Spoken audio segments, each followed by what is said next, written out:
The story begins in Ebelstein, a city steeped in old stone walls and medieval charm. Within its poorest districts lived an aging mage whom the slum dwellers mockingly called the false archmage. His title came from the simple truth that he could only wield one-star magic. Despite this limitation, the old man carried himself as if he were a legendary spellcaster, easily angered and quick to lash out at anyone who challenged his pride. From a distance, the protagonist quietly observed his teacher's restless expression. It was this very man who had first introduced him to magic. There had been no grand reason for becoming his apprentice, only convenience. The old mage needed students to inherit his crude techniques, and the boy sought knowledge wherever he could find it. Their goals happened to align. Time passed, marked by changing seasons and endless practice. One afternoon during training, a faint blue glow began to form around the boy's body. He clenched his jaw, struggling to restrain the energy surging through him. The sight stunned the old mage. Had the boy already grasped the natural circulation of mana? With resolve burning in his eyes, the boy took the next step. Power gathered in his palm before bursting outward in a sudden release. The spell took shape midair, forming a dense,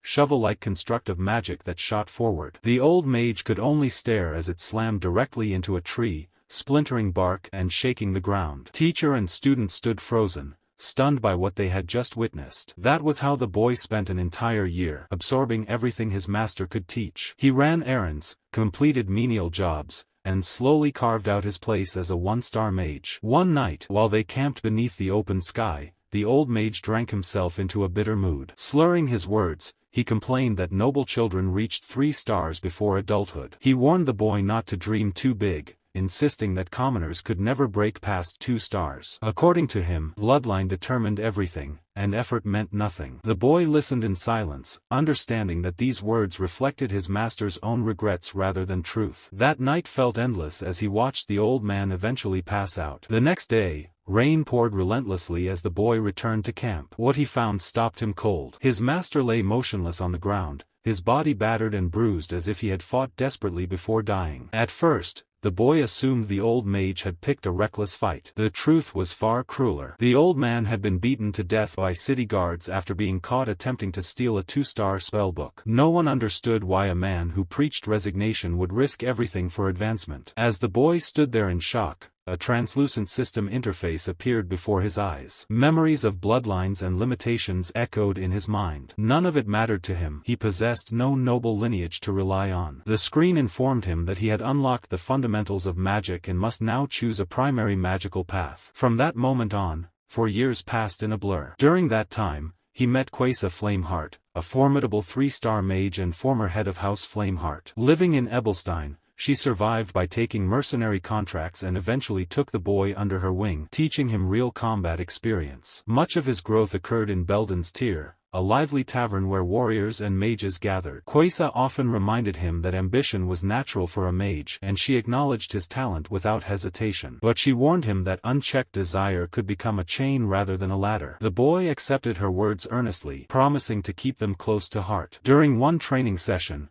Quasar instructed him to close his eyes and sense his mana. Calmly, carefully, he followed her guidance, visualizing the flow, shaping it with intent. A blue radiance enveloped his body, steady and controlled. Quasar noted that his mana reserves were unusually deep, and his precision was remarkable. Then, without warning, his eyes flared purple. The pressure of his magic intensified dramatically, startling even Quasar. Before she could speak, a deafening explosion shook the air outside. Panic rippled through the tavern as patrons shouted, wondering if the city was under attack. Someone rushed outside to investigate. Suddenly, Quasar seized the boy's hand. She whispered urgently for him to stay quiet and follow her. As city guards began searching for the source of the blast, she pulled him into a narrow alley, moving quickly through the chaos. Confused and alarmed, the boy called out to her, asking what was happening. But for now, she only kept moving. Quasar suddenly halted in the narrow alley and turned to face him. Her expression hardened as she told him to listen closely to every word that followed. Sensing the gravity of the moment, the boy straightened and nodded, signaling that he was ready. She explained that the noble class fiercely guarded its privileges, and among them, magic stood above all else. Innate talent was considered a divine blessing only when it appeared in noble bloodlines. Commoners, on the other hand,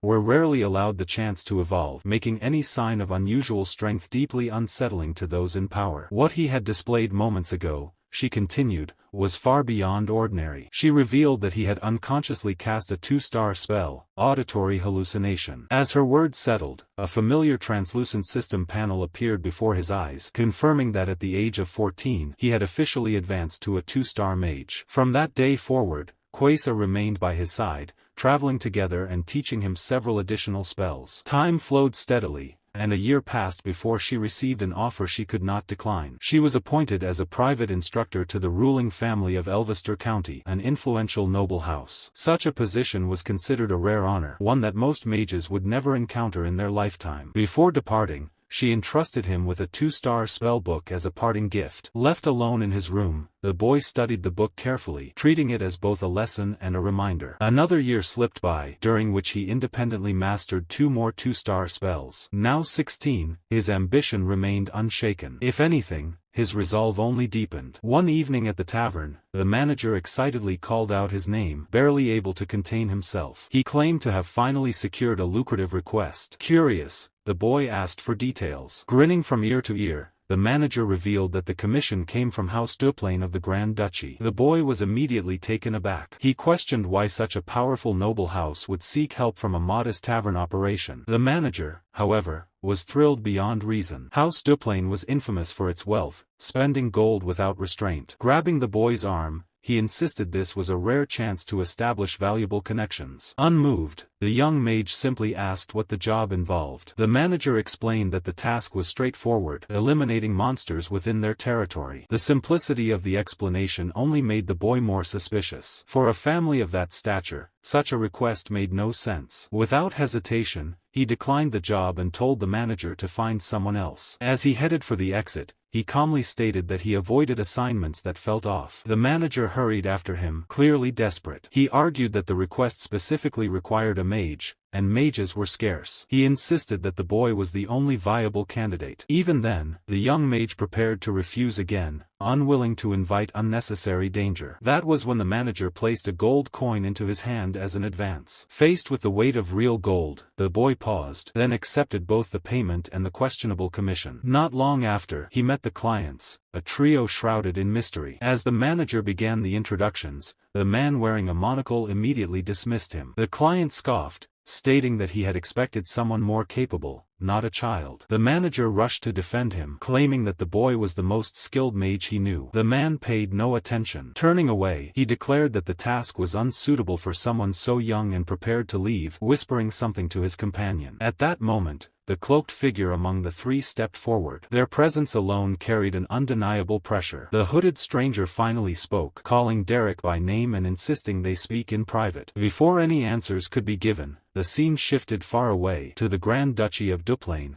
a land blanketed by endless forests. There, the mission was already underway. The young mercenary had accepted the request and was locked in combat with a goblin. His crimson eyes burned with sharp focus as he read every movement of his enemy. Steel flashed. With a clean, decisive strike, he cut the creature down, his swordsmanship precise and efficient. He barely had a moment to steady his breathing before another goblin, larger and far more ferocious, charged forward, roaring as it swung a heavy axe. Reacting instantly, he twisted his body aside, narrowly avoiding the deadly blow. His feet slid across the forest floor as he prepared to retaliate. The clash ended quickly. When silence returned, the boy stood over the fallen body, dirt and blood clinging to his clothes. Without hesitation, he raised his hand and released a violent surge of lightning. The spell tore through the forest, erasing the remaining goblins in one devastating sweep. Exhausted, he reported back to the dispatch officer, stating calmly that the task had been completed. The 3 clients who had hired him exchanged unimpressed looks, clearly underwhelmed by the sight of such a young mercenary. Only the cloaked individual seemed pleased, smiling faintly as they remarked on how swiftly the goblins had been eliminated. Later that night, the streets around Belden's Tier Tavern buzzed with noise and activity. Inside, a blonde girl named Pelin was shouting angrily at the young man. The tavern manager struggled to restrain her as she accused him of degrading himself by serving nobles. Leaning close, the manager muttered that Derrick had never mentioned the payment details to her. Raising one finger, the man let the silence stretch. Pelin scoffed, assuming the advance was no more than a single silver coin. The manager's smug grin told her otherwise. When he revealed that the upfront payment was actually 1 gold coin, her reaction was immediate, pure shock. The excitement overwhelmed her. Bursting with enthusiasm, she declared she wanted to take the job too. Moments later, she collapsed from sheer joy. Once things settled, the manager asked about the mission. The boy shrugged and replied that it had been simple, just goblins. However, he added something unexpected. Despite their appearance, the clients hadn't been entirely honest. The manager blinked, unsure if he'd heard correctly. Taking a slow drink, the boy explained that the so-called noble lacked 3 key traits expected of his rank. As for the maid, she was clearly pretending. Her hands had been far too clean, untouched by the kind of labor servants endured daily. Before he could mention the third inconsistency, the manager interrupted, calling his name sharply. The boy fell silent, listening as the man reminded him of an important truth. Mercenaries weren't paid to question motives. Their job was to survive, complete the task, and collect the reward. The young mercenary accepted that reasoning without argument. The following day, they returned to Duplain to conclude the job officially. Derrick reported that the goblin threat had been dealt with and wouldn't resurface anytime soon. The client praised his work and handed over the remaining payment, 2 gleaming gold coins. The manager nearly lost control, cheering loudly as he grabbed the coins and ruffled Derrick's hair in delight. The noble cleared his throat, bringing their attention back. He then expressed interest in making another request, leaving the manager stunned. When the payment was revealed, 15 gold coins, the man froze in disbelief. Faced with the offer, the noble asked directly if Derrick would accept. The young mage met his gaze and agreed without hesitation. They soon departed in a lavish carriage, traveling toward the next destination. Upon arrival, they found themselves before the grand estate of the Grand Duchy of Duplain. The mansion's sheer size left the manager speechless. Before entering, the noble insisted on formal introductions,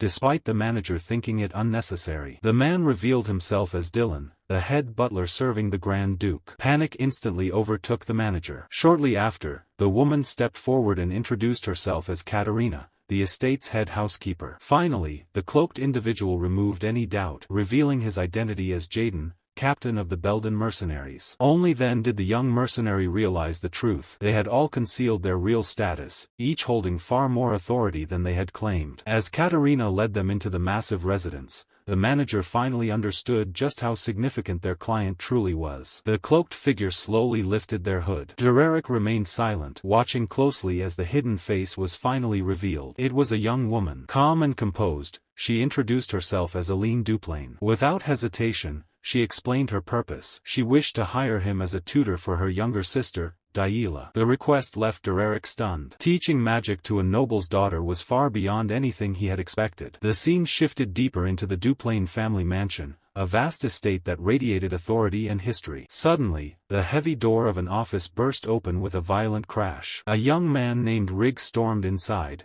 dragging a trembling servant girl by her hair. His anger filled the room as he confronted his father and his older brother, Valerian. The man seated at the desk ordered Rigg to calm himself and behave with some dignity. Rigg snapped back, shouting that dignity was the last thing Della understood. The maid he was dragging sobbed uncontrollably, clearly injured and terrified. Valerian cut in sharply, demanding that his brother lower his voice since they were in the middle of an important discussion. Rigg ignored the warning. He snarled that more than 10 servants had quit within the past month and demanded to know how long their father intended to tolerate Della's behavior. Valerian finally stood up and shouted his brother's name, ordering him to stop. He told Rigg to end the disturbance and leave at once. Rigg refused, glaring at his father with open disdain. Valerian reminded him that even if Della was problematic, they still had their sister Aline. Rigg scoffed and coldly suggested it was time to dispose of the girl entirely. His father's voice hardened immediately, warning that such a decision was not Rigg's to make. Unwilling to back down, Rigg argued that sending Della to a distant monastery would solve everything. In a flash of fury, their father seized Rigg by the collar and slammed his head into the wooden desk with overwhelming strength. Despite his injuries, Rigg was ordered to stay silent and remember his place. As he staggered out of the room, Rigg muttered that one day his father would be forced to choose. The Grand Duke watched him leave, his expression grim and troubled. Back in the present, Aline guided Derrick through the mansion's long, echoing corridors. She asked if he recognized the name Della. He replied that he had seen it listed in the family records. Aline smiled faintly and explained that her sister rarely appeared in public. They stopped before an enormous, ornately carved door. At that moment, Valerian emerged from the office, supporting Rigg, whose face was badly bruised. Valerian greeted Aline warmly and asked about her time in Ibelstein. She replied that thanks to his concern, she had been living comfortably. Valerian excused himself, saying Rig needed attention, and led his brother away. Derrick watched the exchange silently, his red eyes faintly glowing as he processed what he had seen. As they passed, he noticed the same maid from earlier, crouched in the corner of the hallway, crying softly. Only then did the weight of the situation surrounding Della truly settle in his mind. Soon after, Aline and Derrick sat down to formally discuss the arrangement. She thanked her father and introduced Derrick as the tutor who would oversee Della's education. The Grand Duke studied the young mage carefully, his gaze sharp and unreadable. Aline excused herself, sensing her father was busy, and guided Derrick toward the exit. Just before they could leave, the Grand Duke spoke, instructing Derrick to stay behind. The boy turned back calmly, meeting the man's serious gaze. Sunlight poured through the tall office windows as the Grand Duke continued writing on a scroll with precise, elegant strokes. Without looking up, he remarked on how young Derrick appeared and questioned whether he was truly 16. Seated comfortably across from him, Derrick answered without hesitation, confirming his age. The quiet tension in the room made it clear that this conversation was only just beginning. The Grand Duke studied the young man for a moment before asking whether he could use magic at all. Derrick answered calmly, stating that he was capable of casting one-star spells. A brief laugh escaped the noble, amused by the predictability of the response. However, his expression quickly hardened. He warned that humility was not always interpreted as a virtue, especially in certain circles. Derrick understood the implication immediately and chose to remain quiet. As he assessed the situation, he realized that modesty would hold little value in front of a 5-star mage. He apologized if his words had sounded disrespectful, but the Grand Duke waved it off, saying he understood the reason behind the boy's attitude. The noble remarked that judging by his age and worn clothing, Derrick hardly resembled a magic instructor. A faint smile appeared on the boy's face as he clarified that he was, in fact, a mercenary. That answer seemed to satisfy the Grand Duke, who decided not to pry further. He granted Derrick permission to stay in the mansion's annex and instructed a maid to escort him. Before leaving, however, Derrick asked to speak once more. The Grand Duke paused and allowed him to continue, giving him his full attention. Derrick explained that as a mercenary, he was bound to complete any mission he accepted. Aline had hired him so that Diala could learn magic and gain the refinement needed to enter high society. The explanation seemed obvious to the noble, who asked why the boy felt the need to state it aloud. Meeting his gaze with seriousness, Derrick admitted that he had a personal request to make. The Grand Duke frowned slightly, confused by the sudden turn of the conversation. The scene abruptly shifted. A porcelain plate flew across a lavish room, smashing violently against the wall. Shards scattered as a maid cried out in terror. Trembling, she apologized to Della, but the girl coldly replied that apologies were meaningless. Enraged, she threatened the servant and ordered her out of her sight at once. Elsewhere, Jaden spoke quietly with Aline, questioning her choice of tutor. He pointed out that a commoner would struggle to teach a noble, especially when they had access to better options. Aline explained that she had already tried the most renowned mages, but each of them had quit. That was why she chose a different approach. Jaden noted that Derrick's former master had been a noble, meaning he had at least been exposed to aristocratic culture. Aline agreed, adding that the boy appeared composed and refined enough to guide Diala. With a knowing smile, Jaden advised her to sharpen her ability to judge people. He revealed that Derrick had grown up on the streets and became a mercenary at a very young age. Aline listened carefully, her expression turning thoughtful. The scene shifted again. Derrick was led through the mansion's long corridors by Dylan and a maid. They stopped before an enormous door that seemed to loom over him. Sensing the gravity of what awaited him inside, he raised his hand and knocked firmly. He waited calmly, but no answer came. After a brief pause, he pushed the door open and stepped inside. With a steady voice, he offered a simple greeting. Introducing himself,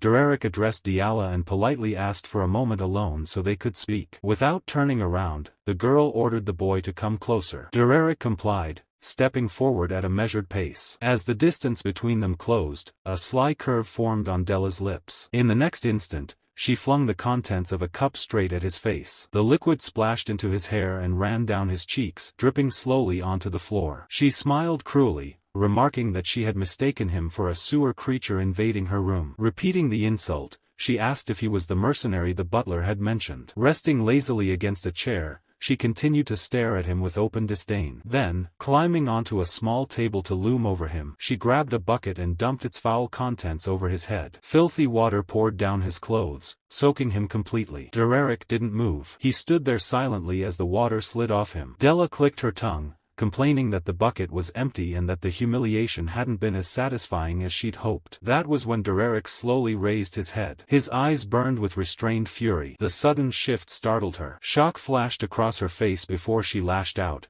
attempting to kick him. He reacted instantly, catching her foot midair with ease. Losing balance atop the table, she flailed helplessly before crashing onto the floor. Grimacing, she covered her nose and complained about the stench. One of her shoes slipped off and landed against Derrick's shoulder. He remained where he was, watching her calmly. Using the table to steady herself, Della stood back up and sneered, calling him a sewer rat once more. She questioned how someone like him could ever teach her. The scene briefly shifted. The Grand Duke stood by a window, gazing outside as he considered Derrick's earlier request. The boy had said plainly that his presence meant Della's issue wasn't simple. He asked how much authority the Duke was truly willing to grant him. The noble had answered only with silence, his sharp eyes weighing the implications. Back in the present, Della remained on the floor, her face flushed, eyes wide with disbelief. Derrick looked down at her, his expression unreadable. She followed his every movement, fear creeping into her gaze. In a low, commanding voice, he ordered her to stand up immediately. No protests. The memory shifted again. 3 years earlier, Derrick sat on a cart beside Quesa, asking how she would handle a defiant student. She answered calmly, saying she would try to understand them first, to guide them with patience. He found the idea naive and asked what should be done if that failed. Quesa replied that teaching was about direction, and when understanding failed, another method was required. Her tone darkened as she revealed the alternative, instilling fear. The present returned. Della was still frozen on the floor. Derrick repeated his demand, telling her to show respect and stand without forcing him to repeat himself. She began to rise, rage etched across her face. Halfway up, she screamed and threw a punch at him. Derrick moved faster. His hand struck her face cleanly. Coldly, he warned her that he would not repeat his instructions and that she would learn to treat others properly. Stunned, Della stared at him, disbelief twisting into fury. She screamed for the butler, shouting that a commoner had dared to touch her. Moments later, Dylan burst into the room with 2 maids, demanding to know what had happened. He turned on Derrick, furious, asking what he thought he was doing. Calm as ever, Derrick produced a scroll and handed it over. He stated that the Grand Duke had granted him full authority over Della's education. Dylan's expression drained as he examined the seal with his monocle. Della froze, realization finally sinking in. That night, moonlight bathed the massive Duplain estate. In the corridors, Valerian stormed ahead while Rig struggled to restrain him. Valerian burst into a room and demanded to know if Derrick was the mercenary in question. The boy looked up from his book in silence. Enraged, Valerian lunged forward, accusing him of striking his sister. Derrick calmly replied that the Grand Duke himself had approved his actions. Rig reminded Valerian that both Aline and their father had sanctioned it. Valerian snapped at Rig to stay out of it and ordered Derrick to follow him elsewhere. Rig smirked, remarking that Della needed a lesson and that Valerian wouldn't go too far. Derrick watched them leave without comment. Rig scoffed, questioning why his brother continued to protect such a hopeless girl. The scene faded to the image of a much younger Della, small, frightened, and utterly alone. Back in the present, Valerian led Derrick to a closed door and gestured for him to enter. He explained quietly that this had once been Della's room, left exactly as it was since her removal. The space felt frozen in time. Derrick's attention was drawn to an easel near the window. A half-finished painting rested there, its colors vivid yet incomplete. Valerian spoke softly, revealing that his sister had loved drawing. She would eagerly call him over to show her work, her eyes shining with excitement. Yet she never completed her paintings, only filling in the parts that pleased her most, abandoning the rest. After a pause, Valerian apologized for losing his temper earlier. Derrick dismissed it calmly, then asked why he had been brought into a room filled with unfinished art. Valerian's expression darkened. He said Della had never deserved ridicule, but she became consumed by the family's obsession with bloodlines. That fixation eventually led to her expulsion from the main residence and confinement within the annex. His voice wavered as he admitted that if she could even learn one-star magic, he might persuade their father to reconsider. Gripping Derrick's sleeves tightly, Valerian begged him to help his sister. Derrick stopped him and asked for a moment to think. He pointed out that Della hadn't truly abandoned magic. The books she owned were filled with handwritten notes. He asked if those tomes came from the School of Regulations, and Valerian confirmed it immediately. A realization settled over Derrick's face.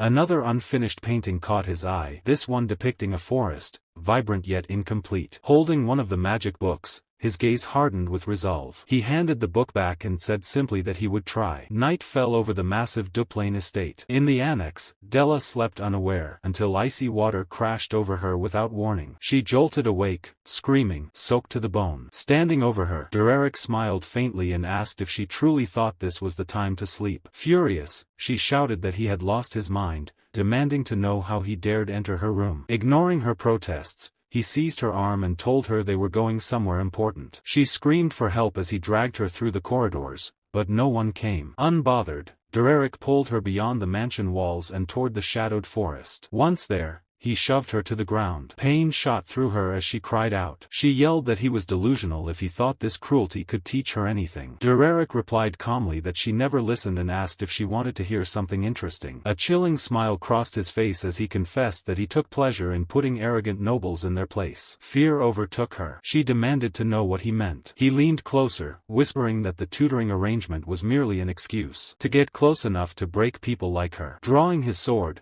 he remarked coldly on how beautiful noble screams sounded. Backing away in terror, Della demanded to know if he thought he would escape punishment. Sword in hand, Derrick reminded her that she was destined for a monastery and that no one would believe her story. If something happened, he said, he could simply pay with his life, doing her family a favor by removing her. Panic seized her. Realizing she would die if she stayed, Della scrambled to her feet and fled into the forest. She knew the terrain well enough to lose him, and if she could return to the mansion, she believed he would be the one destroyed. Then she felt it. A wave of heat surged behind her. Flames gathered in the darkness as a massive fireball formed midair. Without hesitation, Derrick released the spell toward her. Della glanced back in horror, recognizing the magic instantly. A 2-star fire spell. Impossible, for a mere commoner. Despair flooded her eyes as Derrick watched calmly, a cruel smile on his face. The fireball struck the ground just behind her, the heat rushing forward like a living beast. She screamed as the explosion erupted, the shockwave hurling her through the air and slamming her into the forest floor. Collapsed against the cold forest floor, Della struggled to swallow as fear crushed her chest. Her heartbeat thundered in her ears. Footsteps approached, unhurried. When she looked up, Derrick was already there, wearing a faint smile as he remarked that his spell seemed to have missed. She forced herself upright and ran again, lungs burning as branches scraped her skin. Hatred twisted her expression as she glanced back, refusing to let terror be the last thing she showed him. But her strength failed her. Her foot caught on an exposed root, and she crashed hard onto the ground, every muscle screaming in protest. She tried to rise, but froze. An icy blade hovered inches from her face, radiating cold light that pierced the darkness. The glowing ice arrow hummed with lethal intent. Her breath caught as it shot past her cheek and embedded itself into the earth ahead, frost spreading across the soil. Della couldn't move. Derrick calmly praised her speed, remarking that it was impressive for someone confined to the annex. She gasped for air, staring at him in pure terror. Still refusing to surrender, she dragged herself upright and fled once more into the forest. He didn't chase her. He simply watched, a small curve at the corner of his lips, as she ran on borrowed strength. Panic consumed her. She knew she couldn't keep this up. Every direction felt the same. Every shadow threatened to swallow her. Derrick knelt and pressed his hand to the ground. A faint glow spread as a tracking spell activated. When he lifted his gaze, her path was already clear to him. As he followed, something clicked. This forest, its rhythm, its silence, matched the unfinished paintings he had seen. He finally understood. She hadn't merely painted scenery. She had poured her connection to this place onto canvas, capturing emotion rather than form. Her potential had always been there. Cornered at last, Della screamed and hurled a stone at him with all the strength she had left. Derrick didn't flinch. In one smooth motion, his blade flashed, splitting the rock cleanly in two. Her eyes widened in shock. He acknowledged her resolve, noting that she chose to fight instead of continuing to run. But her legs gave out. She collapsed, utterly drained. Derrick stepped closer, pointing out that she had no strength left. His sword lowered toward her as he asked if she had any final words. She laughed, bitter and broken, and met his gaze with open defiance. She said she would never apologize and dared him to finish it. Instead, he asked her why she clung so desperately to bloodline superiority. Silence followed. Tears welled in her eyes as the question sank in. At last, she whispered that without her bloodline, she had nothing. The words cracked her voice apart. Suddenly, she screamed, repeating the word magic again and again, rage and despair tearing through her. She demanded to know if he thought she had never tried. Derrick said nothing. She sobbed that no matter how hard she worked, it never mattered. With tears streaming down her face, Della stared at the ground, asking herself what she had left if her bloodline was all she had ever been allowed to hold on to. Della's voice faltered as she questioned who she truly was, her words dissolving into the night air. Derrick did not answer. He simply stood there, watching, allowing silence to stretch between them. For a brief moment, it seemed as though he was weighing something unseen. Then, a soft blue glow gathered along the edge of his blade. Della lifted her tear-streaked face, confusion and fear colliding in her eyes as she tried to read his intent. Derrick raised his sword and spoke coldly, saying he had listened to enough of her self-pity for one night. His tone carried no warmth as he offered his farewell. Panic struck instantly. Without hesitation, he brought the blade down with full force. Della shut her eyes tight, bracing for the end. Her body tensed, waiting for pain that never came. Seconds passed. When she dared to open her eyes, she froze in disbelief. A towering wall of jagged ice crystals stood before her, shimmering faintly in the darkness. She stared at it, breath caught in her throat. On the opposite side of the frozen barrier, Derrick stood calmly, watching her reaction. At that moment, Della felt a strange sensation surge through her arms. She looked down as her hands began to glow with a faint blue light. She had done it. Her mana had responded. Derrick smoothly returned his sword to its sheath and offered her a quiet congratulation, followed by an apology for his earlier harshness. Della could only stare, her mind struggling to keep up with what had just happened. He explained that what she experienced was merely mana manifestation, but the fact that she achieved it at all mattered. The realization broke her composure completely. Tears streamed freely as she laughed and cried at the same time, overwhelmed by joy. She shouted in relief, celebrating the fact that she had finally used magic, even if only a trace. Derrick remained nearby, allowing her to release everything she had bottled up for so long. Once she calmed,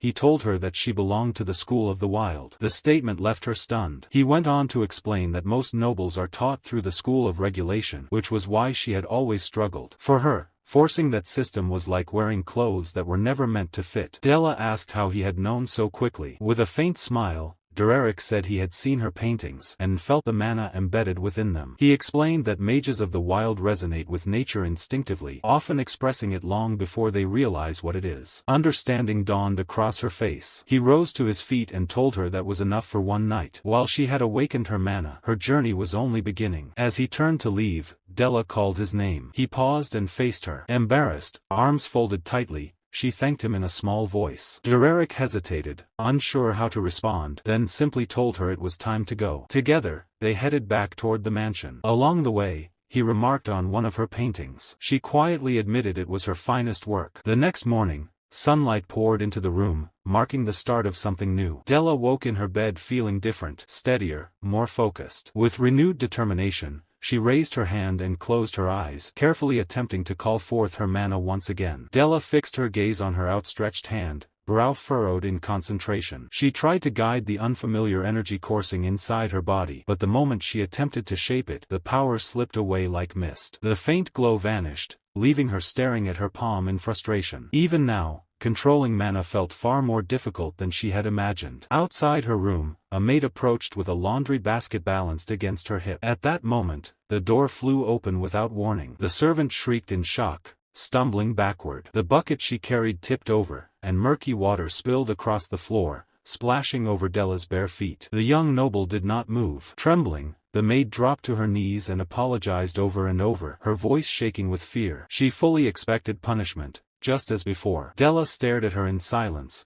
her expression dark and unreadable. The pause stretched long enough for the servant to panic further, pressing her forehead to the floor as she begged for mercy. Then, calmly, Della spoke. "Be more careful next time." Without another word, she turned and walked away. The maid remained frozen on the floor, stunned. She couldn't understand it. There was no slap, no shouting, no cruelty. Other servants soon gathered, whispering in disbelief when they learned that the young noble had let her go with only a warning. Elsewhere in the mansion, Derrick slept soundly, completely unaware of the uproar. That peace shattered when loud knocking echoed through his door, accompanied by someone calling his name. Groggy, he sat up and rubbed his eyes, still trying to process what was happening. Before he could respond, the door burst open. Della stormed in with Dylan close behind her and demanded that Derrick teach her how to control her mana. Dylan stared at her in shock, struggling to believe that she had actually succeeded in manifesting magic. Della ignored his reaction entirely and fixed her gaze on Derrick, repeating her demand. Clearly uninterested in arguing so early in the morning, Derrick told her to return in the afternoon. Then, without further explanation, he shut the door. Dylan stood there, overwhelmed by emotion at the change he had witnessed in Della. She, however, was far from moved. Anger flared instantly. She pounded on the door, shouting for Derrick to come back and teach her immediately. The only response she received was silence as he returned to sleep, leaving her fuming in the hallway. By afternoon, sunlight bathed the massive Duplain mansion in warmth. Through its long corridors, footsteps echoed with purpose. Two maids whispered nearby, gossiping about how Della hadn't broken anything that day. One of them added in a hushed voice that the young noble had even awakened her magic. Rieg, passing by, stopped short when he overheard them. His eyes widened as he turned sharply toward the servants,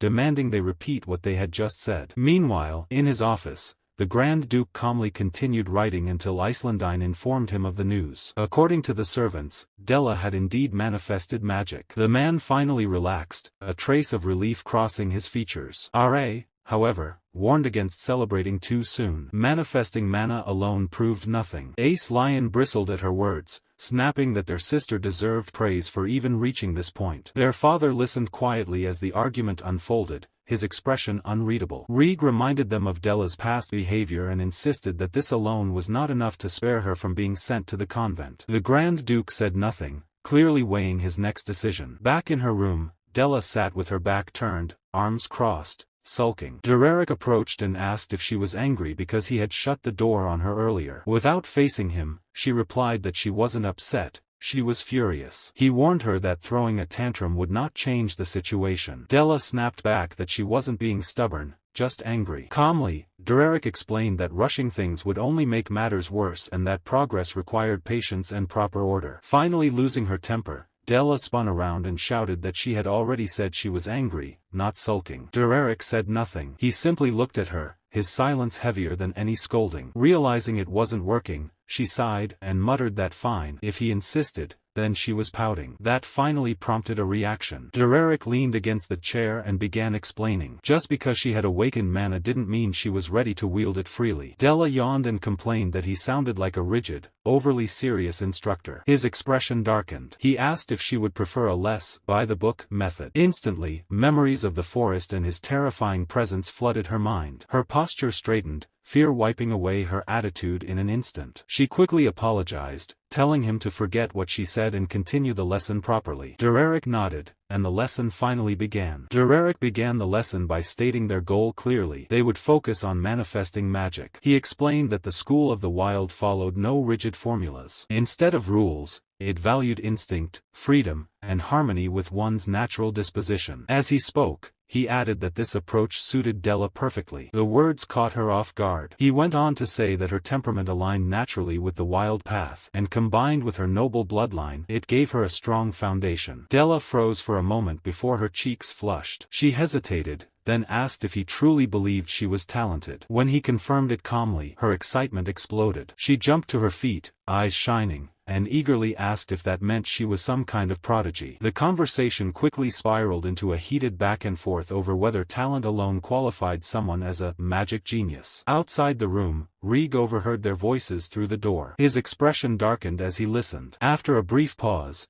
he clicked his tongue in irritation and walked away, clearly troubled by his sister's rapid progress. The following days passed in a blur of relentless training within the Duplain mansion. Della barged into Derrick's room one morning, proudly declaring that she could summon mana but still struggled to guide it properly. On another occasion, she interrupted him during lunch just to demonstrate her newly awakened cold-type magic. Day after day, she dragged him aside at every opportunity, eager to show how much she had improved. One afternoon, she spotted him sitting beneath a tree, quietly reading. Furious, she stormed over and accused him of abandoning her training after ordering her to remain in the annex. Without the slightest hint of guilt, Derrick replied that this was exactly why he had brought the books. Unconvinced, Della declared that she had finally managed to make her mana flow properly and immediately grabbed him, insisting he witness her progress. Elsewhere in the mansion, Valerian stood by a window, waiting. When the door finally opened and Derrick entered, the noble invited him to sit. Once settled, Valerian asked about Della's advancement. Derrick answered honestly. She had made impressive strides,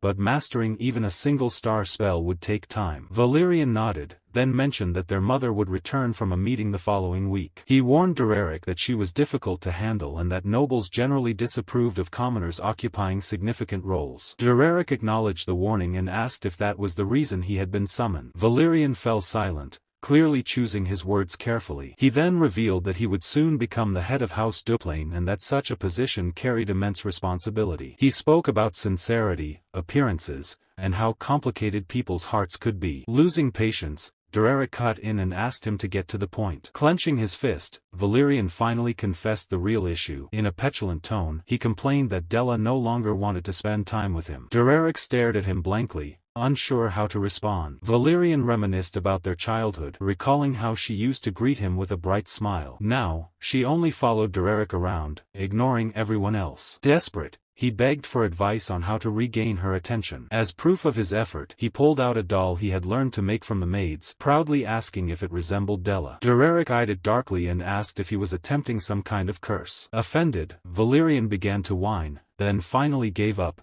declaring Derrick completely useless for emotional matters. Not long after, Derrick encountered Lady Duplain alongside her servants. Wearing a pleasant smile, she remarked that she had heard they had found a remarkably capable magic tutor. Introducing herself formally, she offered a gift from her territory as a gesture of goodwill. Derrick refused immediately, stating that he was not affiliated with any noble house. Confused, Mela asked what he meant. With a calm but firm expression, he replied that he was merely a commoner. The revelation left her stunned. The narrative then flashed back to a week earlier at the mansion gates. Aileen thanked Derrick for accepting the responsibility of caring for her sister. With a gentle smile, she explained that she needed to return to Ebelstein and would leave Della in his care. Derrick confirmed his understanding. The tavern manager nearby joked that his reply sounded far too lifeless and warned him to settle things quickly, as Pelin would surely complain otherwise. Derrick simply watched as the carriage disappeared down the road. Moments later, Aileen suddenly panicked, realizing she had forgotten something important. Her mother would be returning the following week. Derrick didn't understand why this mattered until Aileen described her mother as a walking embodiment of fury. Back in the present, Mela's voice echoed through the mansion as she berated her husband over their daughter's commoner tutor. Calmly, the Grand Duke asked her to lower her voice. She ignored him, insisting that the real issue was Della herself. The Duke admitted that he also disliked assigning such roles to commoners, but reminded her that every noble tutor they hired had resigned. In the end, he emphasized one key fact: it was Aileen who had recommended Derrick. Despite everything, Mela refused to back down. She argued that House Duplain had to uphold its prestige and suggested that her younger brother, Flam, take over as Della's tutor. The idea made the Grand Duke frown immediately. Pulling Flam away from his responsibilities for private instruction struck him as unreasonable. Mela, however, exploded. She claimed that social standing was its own battlefield, one that required constant strategy. Pointing sharply at her husband, she declared that their daughter would become the laughingstock of noble society if she continued studying under a nameless commoner. Valerian stepped forward, urging his mother to calm herself and stop arguing with their father. She ignored him completely and ordered him to leave, insisting the issue was far too serious for interference. Rig then spoke up, redirecting the argument. He remarked that the real question wasn't status, but whether the commoner actually possessed the ability to teach. Mela smiled at his words, clearly pleased, while Valerian's worry deepened. Rig continued,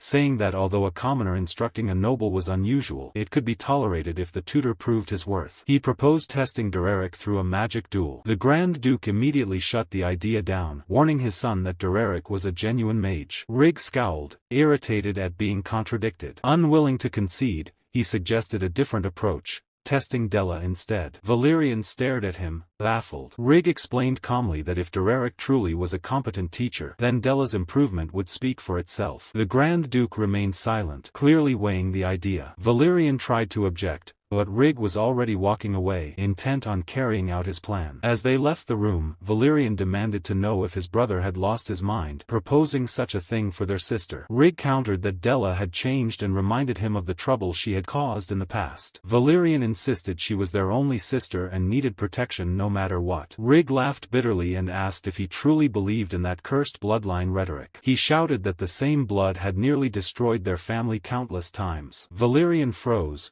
stunned by the venom in his brother's words. Rig coldly declared that Della's best fate was remaining locked away in the annex forever before leaving. Left alone in the hallway, Valerian watched him go, his face tight with resolve as an unspoken plan began forming in his mind. Later that day, birds chirped calmly near the mansion grounds. The peace shattered when Della stormed into Derrick's room, her eyes blazing with excitement. He glanced up at her with clear impatience and asked what she wanted so early. A scroll slammed down onto the book he was reading. Arms crossed, she warned him bluntly. If she lost the upcoming duel, he was fired. Derrick read the document and pointed out calmly that Rig was already a seasoned one-star mage, making victory unlikely. Della erupted, shouting that if she lost, he would pay the price. Unbothered, Derrick replied with a faint smile that he was a mercenary, hired to do a job and nothing more. He added that he had already been paid well beyond what he expected. The words stunned her. She demanded to know if he truly didn't care about being dismissed. He didn't answer. His silence was enough. A week passed quickly, and the day of the duel finally arrived. An outdoor arena buzzed with anticipation as members of House Duplain and their servants gathered. The Grand Duke and Mela entered with commanding presence. When the Duke spotted Derrick already waiting on the battlefield,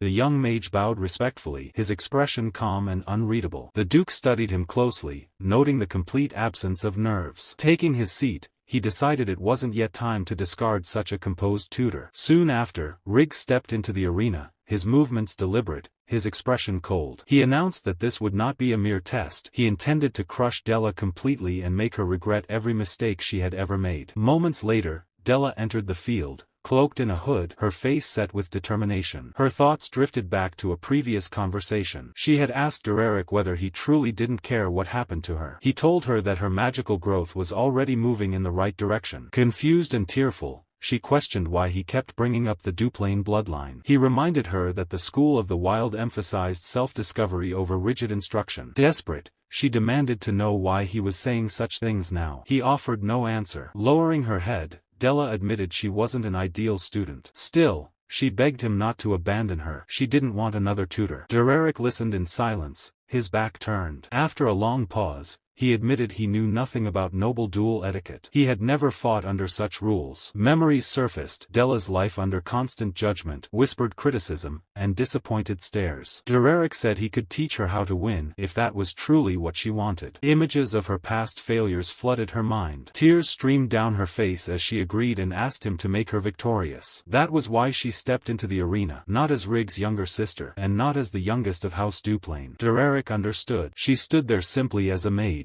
and as his student, ready to fight. The battlefield fell silent as Daila stood at the front of the sparring ground, her posture steady but tense. The butler stepped forward and announced calmly, "We will apply the sparring rules of high-rank mages. Whichever side triggers General Salem's protective magic circle first will be declared the loser. With that, the match will begin."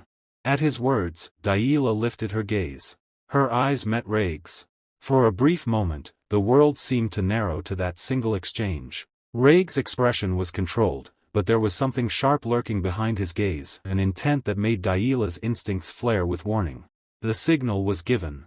Almost instantly, a magic pendant embedded near the platform's edge activated.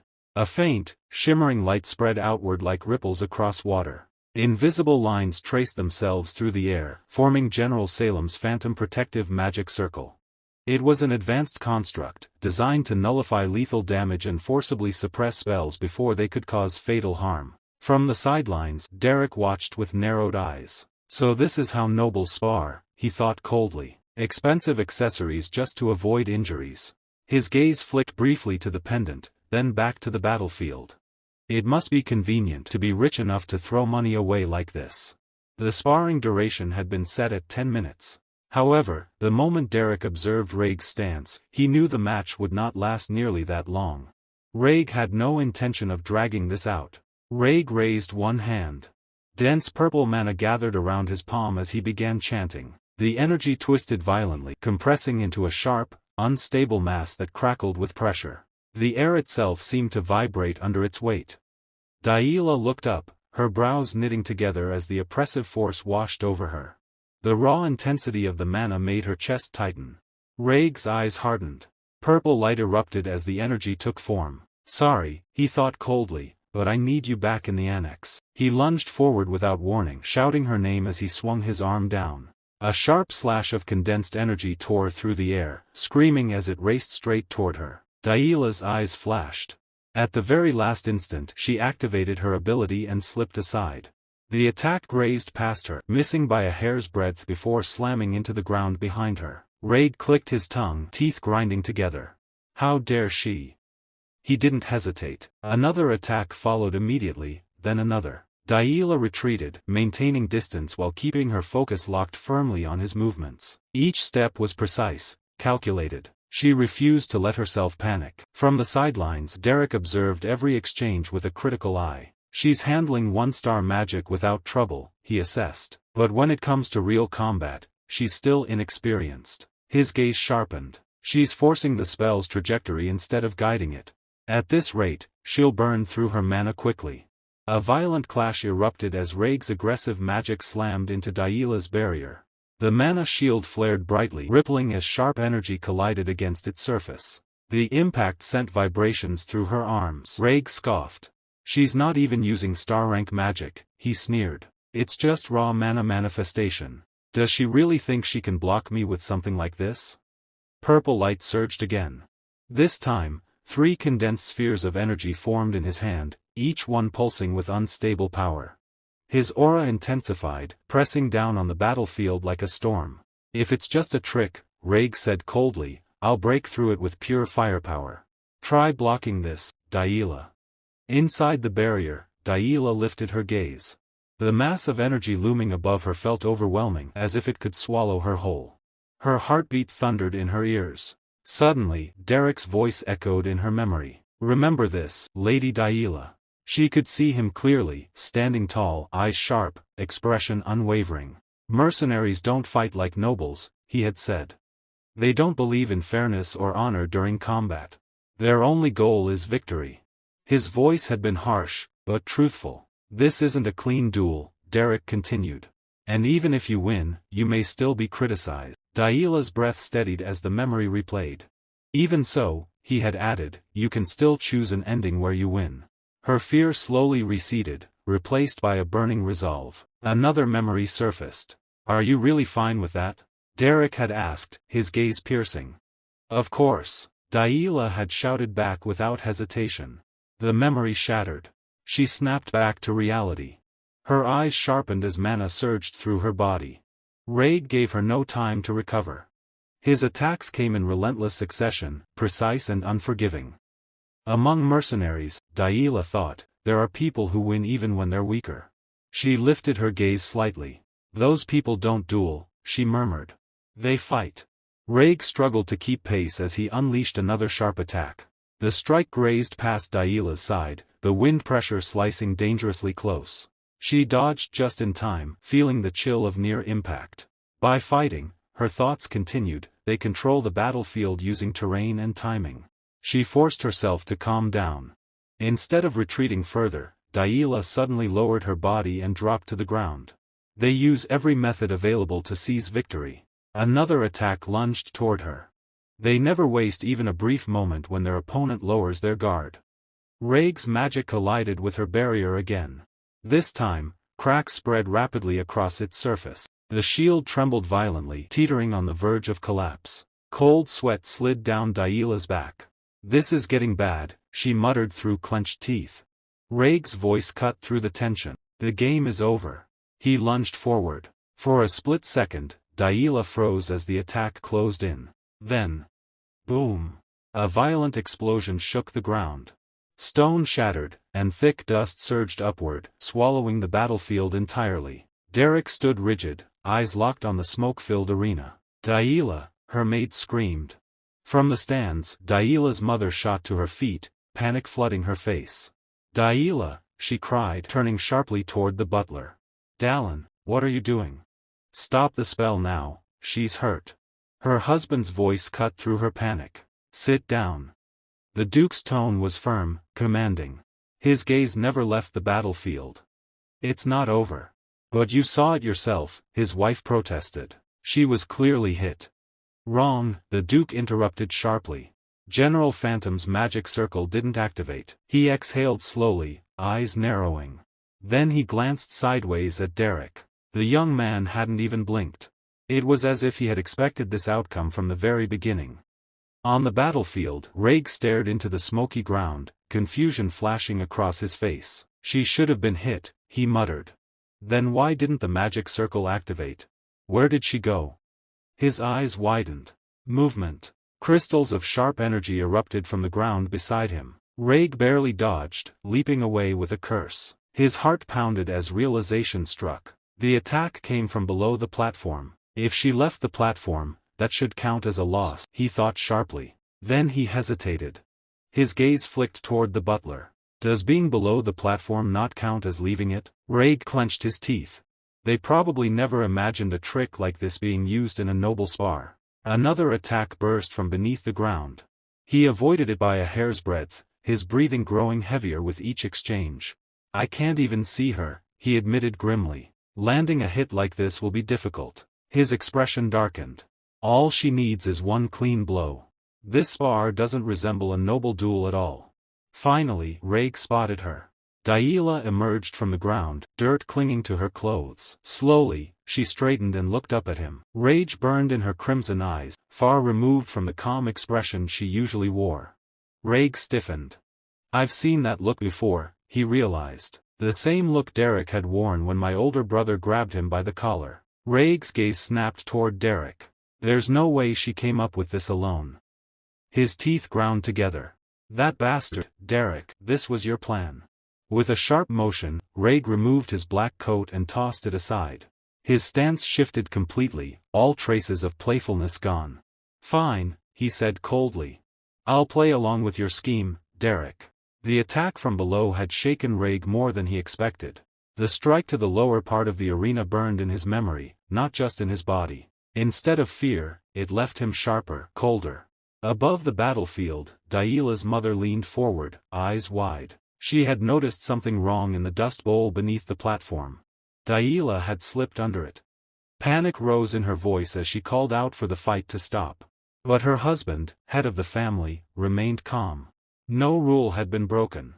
He told her to wait. His gaze stayed fixed on the field, curiosity growing stronger than concern.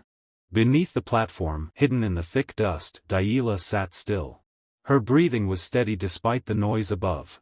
Her eyes glowed faintly as she used her magic to disturb Rhaeg's focus. She could feel the mana in the air like threads brushing against her skin.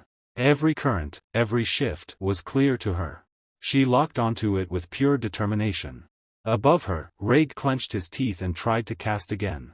Ice formed beneath his feet without warning. He jumped back just in time. Anger flashed across his face. She was targeting his feet whenever he began an incantation. If this continued, he would lose. Then he saw it, the tall pole with the flag standing at the center of the arena. An idea formed instantly. Under the platform, Daila felt the mana flow pause. He had stopped casting. That meant he was planning. She narrowed her eyes in the darkness. Whatever he tried next, she would strike the moment he began another spell. Above, the butler called out nervously as Rhaeg started climbing the pole. Higher and higher he went, until the distance between them stretched thin. From that height, her sensing ability weakened. Rhaeg understood it. She should not be able to detect him from there. Proper incantation would not work at this range, so he chose a different path. He gathered mana directly into his palm. Blue light flared around him like a silent storm. No chant. No wasted breath. He would destroy the entire platform in one strike. The energy hardened into a glowing arrow and shot downward. It slammed into the base of the pole with a violent crack. On the sidelines, Derrick watched calmly, his expression unreadable. The wood split. The pole trembled, then tipped. Rhaeg leapt away just as it crashed down. The platform shattered beneath the impact. Dust burst upward in a thick cloud that swallowed everything. Daila's mother screamed his name in terror. Rhaeg landed hard on the ground, covering his mouth as dust filled the air. He coughed, eyes burning. Through the haze, he spotted her. Daila stood only a short distance away, completely covered in gray powder. She could barely see. She was coughing too, blind in the cloud. Rhaeg raised his hand immediately. A mana arrow formed and shot forward, cutting through the dust like lightning. At the last second, Daila sensed it. She turned sharply and tried to cast, but her mana slipped from her grasp. A thin line of blood appeared on her forehead as the string of energy grazed her skin. She forced her body aside and the arrow missed by a breath. Rhaeg prepared another attack. He had the advantage at close range. Just one more arrow and it would be over. Daila ran, putting distance between them. He chased, gathering mana again. But before his thought could finish, she appeared from his blind side. Her foot struck his chest with all the strength she had left. His eyes widened in shock as the impact drove the air from his lungs. He fell to his knees, clutching his chest. Pain spread sharply through him. Daila did not hesitate. She scooped up a handful of dust and threw it straight into his eyes. He cried out, blinded, anger rising hotter than the pain. While he struggled to clear his vision, she leapt back onto the broken ground. When he finally wiped the dust away, he stared at her in disbelief. Kicks, sand, anything she could use, then left. She had almost no mana left, yet she refused to stop. She was fighting with everything she had, even knowing the odds were against her. Slowly, he pushed himself to his feet. This duel was meant to prove her worth. As her brother, he would answer her resolve with his own. The sun had climbed high into the afternoon sky. Its light fell harsh and bright over the ruined arena. Daila pressed her hand to her forehead, trying to stop the bleeding. When she pulled it away, blood still flowed down her face and dripped onto the ground. Her vision blurred for a moment. Then a memory surfaced. Derrick's voice echoed in her mind. Mana is paint. Spellcasting is the brush. Gather the free paint and shape it into an image. She remembered the night he showed her his own mana flowing gently into the sky, clearing the darkness so others could see. Back in the present, Daila closed her eyes. She focused not on fear, not on pain, but on the flow around her. Slowly, the mana answered. It wrapped around her body like a thin shield. The more she imagined it as paint waiting for her brush, the steadier it became. She gathered every last drop into her hand. She could feel it at her fingertips, ready to take form. A large spell circle spread beneath her feet, glowing bright against the broken ground. From it, a sharp ice spear emerged beside her. The butler stared in shock. Daila's mother gasped. 1-star magic. Across from her, Rhaeg felt a flicker of unease. Ice spears. So she had reached that level. He gathered his own mana, forming multiple arrows at once. Even so, he believed he was still one step ahead. If he struck first, he would win.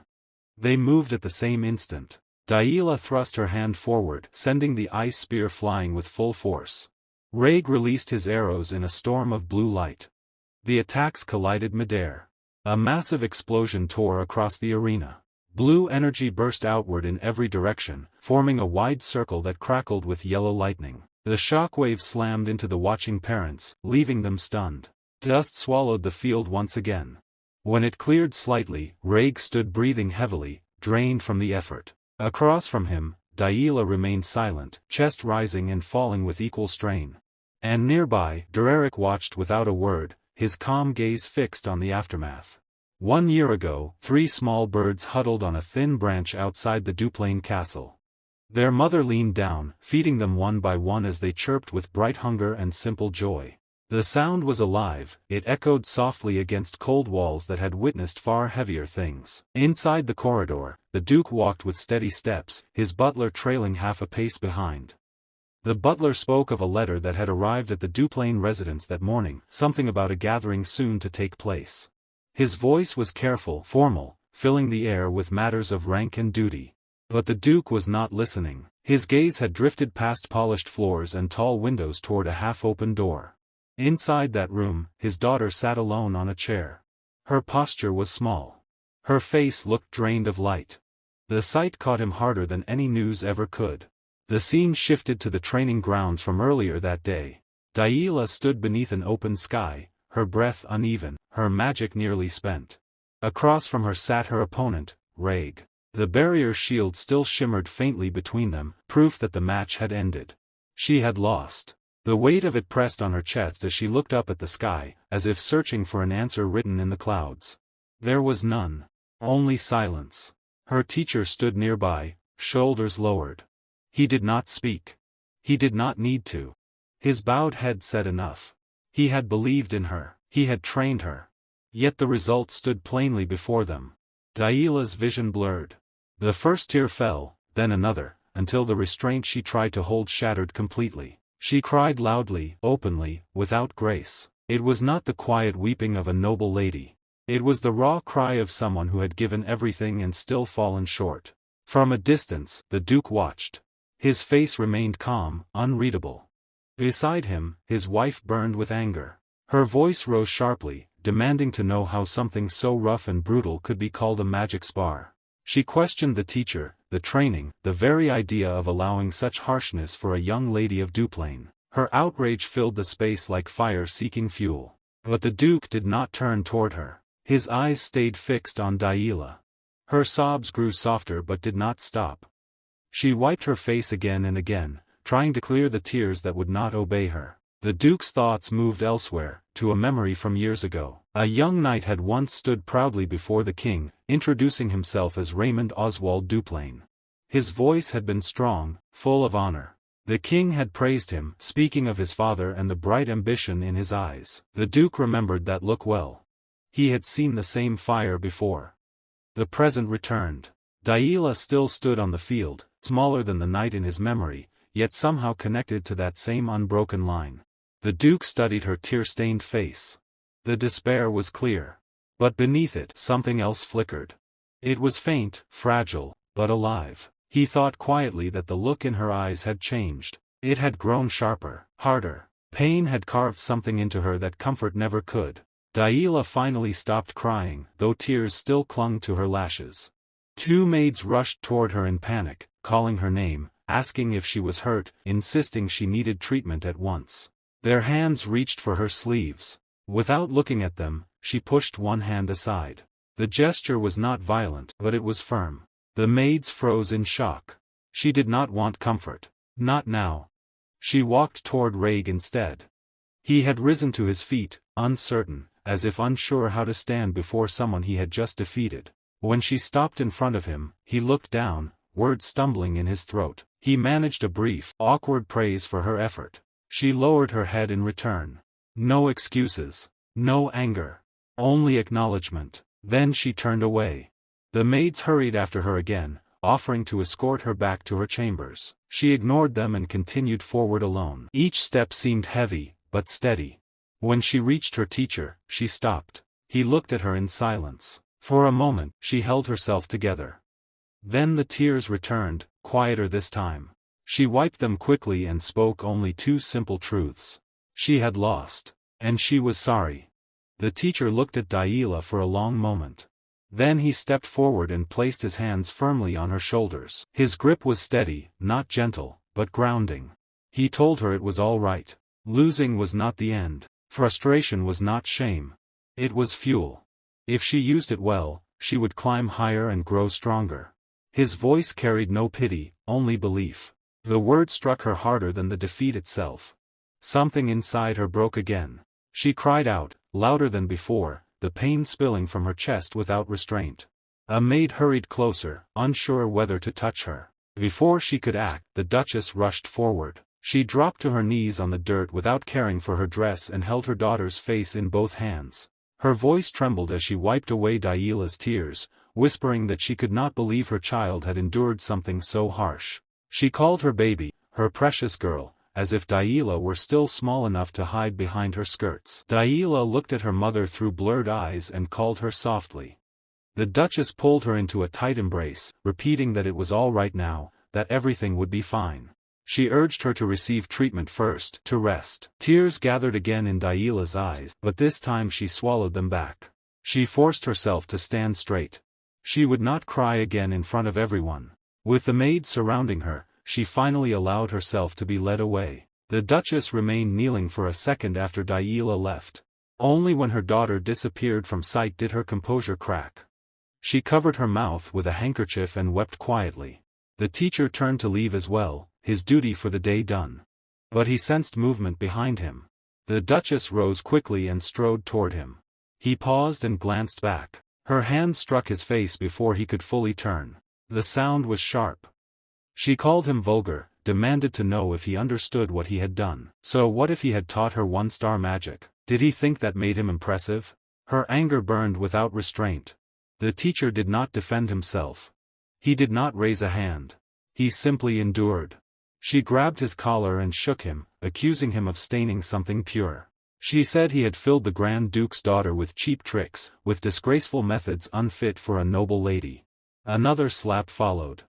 Still he remained silent. Her voice grew harsher, claiming there was a world he could never understand, a world of dignity and value that common trash could not touch. The Duke stepped between them at last. The Duchess turned to him, desperate for agreement, insisting that what had happened was not proper magic sparring. But before she could finish, his hand struck her across the face. The shock silenced the courtyard. She stared at him, unable to speak. He asked quietly if she knew who was behaving most vulgarly at that moment. Her lips trembled as she tried to protest, reminding him that the man was only a commoner. The Duke did not deny it. Yes, he said, the teacher was a worthless commoner. But he was also their daughter's teacher. What parent in the world treated their child's teacher in such a manner? His voice was heavy, not loud, yet it carried more weight than any shout. The teacher stood still, eyes lowered, offering no complaint. The Duke then stepped in front of him and bowed his head. He asked for forgiveness on behalf of his wife, explaining that everyone had their own way of loving a child. The teacher looked at him and said it was all right. Nothing more. The Duke straightened and said they had something to discuss privately. He ordered him to follow to the audience room. Together they walked back into the castle, their footsteps echoing through stone halls. Behind them, the Duchess watched with fury still burning in her chest, but she said nothing. Inside his study, the Duke sat at his desk and lifted his pen. Papers lay before him, already prepared. He spoke calmly, saying the teacher had raised Daila splendidly. As the master of the estate, he must grant an appropriate reward. The highest realm permitted to a commoner was not something offered lightly. Ink touched parchment as he began to write. Then he looked up and asked directly if the man desired 3-star magic. The teacher's expression shifted, just slightly. Surprise flickered across his face before settling into something deeper. His eyes, dark red and steady, met the Duke's gaze. The Duke studied him carefully and thought that the man understood him well, perhaps even better than he understood himself. This was not a simple instructor. This was a 5-star mage, a Grand Duke who recognized talent and ambition when he saw it. Opportunity had been placed on the table. When chances appeared, they had to be seized. The teacher's face darkened with resolve. His voice was low, almost quiet, but firm. Yes, he wanted it. The discussion began in the Duke's study, the air quiet and controlled. The Duke spoke first. The teacher had guided Daila well into using 1-star magic. That much was clear. But in Ebelstein's high society, such a level was not enough to survive. His voice was even, not harsh, yet firm enough to leave no space for argument. The teacher listened closely, standing straight without lowering his guard. When it was his turn to respond, he said there were many capable people within Duplain who could continue guiding Lady Daila. Now that she had grasped the feeling of magic, she would grow quickly. He did not speak with pride, only reason. The Duke replied at once. What his daughter needed was not simply an instructor who passed down spells. She needed a teacher. A different weight rested in that word. A drop of ink fell from the Duke's pen. He folded his hands and looked directly at the man before him.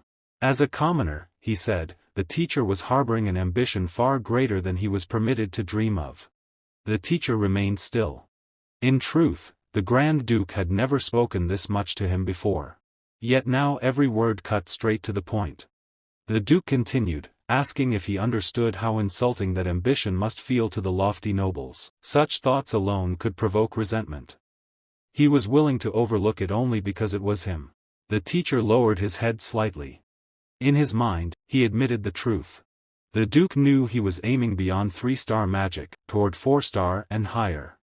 That awareness made the Duke even more frightening. The Duke resumed writing. If the teacher had truly embraced that intention, he could not remain in a place like this for long. He was already prepared to leave, wasn't he? The teacher answered that he was. The Duke lifted his gaze again. He was not ignorant of the teacher's ambition. Even so, he must continue teaching Daila a little longer. Then he mentioned the highest realm permitted to a commoner. The teacher listened more closely than before. Finally, the Duke asked plainly if he wanted 3-star magic. The teacher did not hesitate. He said yes. The scene shifted. The teacher entered the estate library. Shelves filled the room from wall to wall. He pulled out a book and opened it, flipping through the pages slowly. It was impressive. Many people spent their entire lives trying to obtain even a single 2-star spellbook. Yet here, every shelf held 3-star spellbooks. With this much knowledge gathered in one place, there was more than enough reason to remain in this estate longer. If Pauline were to find out, she would raise hell. A brief image of her drinking beer in a bar crossed his mind. The next morning, the sky was bright and open. 2 birds flew freely across the sunlight. Daila approached the teacher. She looked slightly embarrassed, but there was a shine in her expression she could not hide. Clearing her throat, she declared that she was now a 1-star mage. The teacher sat reading and answered calmly that since she had used 1-star magic, even once, she could be called a 1-star mage. She smiled proudly at that. But then she noticed he was not paying much attention. She dropped her hand on the table and demanded if that was all. Her apprentice had made progress, and he was not even happy. Without lifting his eyes from the book, he replied that it was not an achievement he had earned. She huffed, admitting that it had not been easy at all. He observed that she seemed to have recovered well over the past 3 days. Back then, she had looked like she was crying her eyes out. Her cheeks immediately turned red. She denied it quickly, claiming it had only been dust in her eyes. Then, with frustration slipping into her tone, she added that her father should have told her sooner. She had thought the teacher was being dismissed. The teacher looked at her and suggested they begin the lesson. She was growing quickly, so she would learn the other 1-star spells soon enough. Her curiosity returned at once. She asked what he meant by quick. He explained that her growth was uncommon. It was rare to use 1-star magic so soon after manifestation. She brightened immediately, declaring that she was exactly the kind of person who accomplished what she set out to do. Excitement rushed out of her in a stream. She asked what they would start with. Magic arrow sounded convenient without a chant. Wind blade, like the one Reg used, looked strong. Ice spear had felt amazing as well. If she practiced more, she would be able to strike even Reg. He cut her off. She would practice magic manifestation. Her expression fell at once. She asked why. Weren't they supposed to learn 1-star spells? He answered that there were many reasons, but in the end, the basics mattered most. If explained simply, it came down to mana. Her shoulders dropped. The excitement drained from her face. She turned away slightly and agreed in a low voice. If he said so, then it was what it was. She had gotten excited for nothing, thinking they would begin new spells. The teacher watched her reaction, not fully understanding the sudden shift in her mood, but the decision remained unchanged.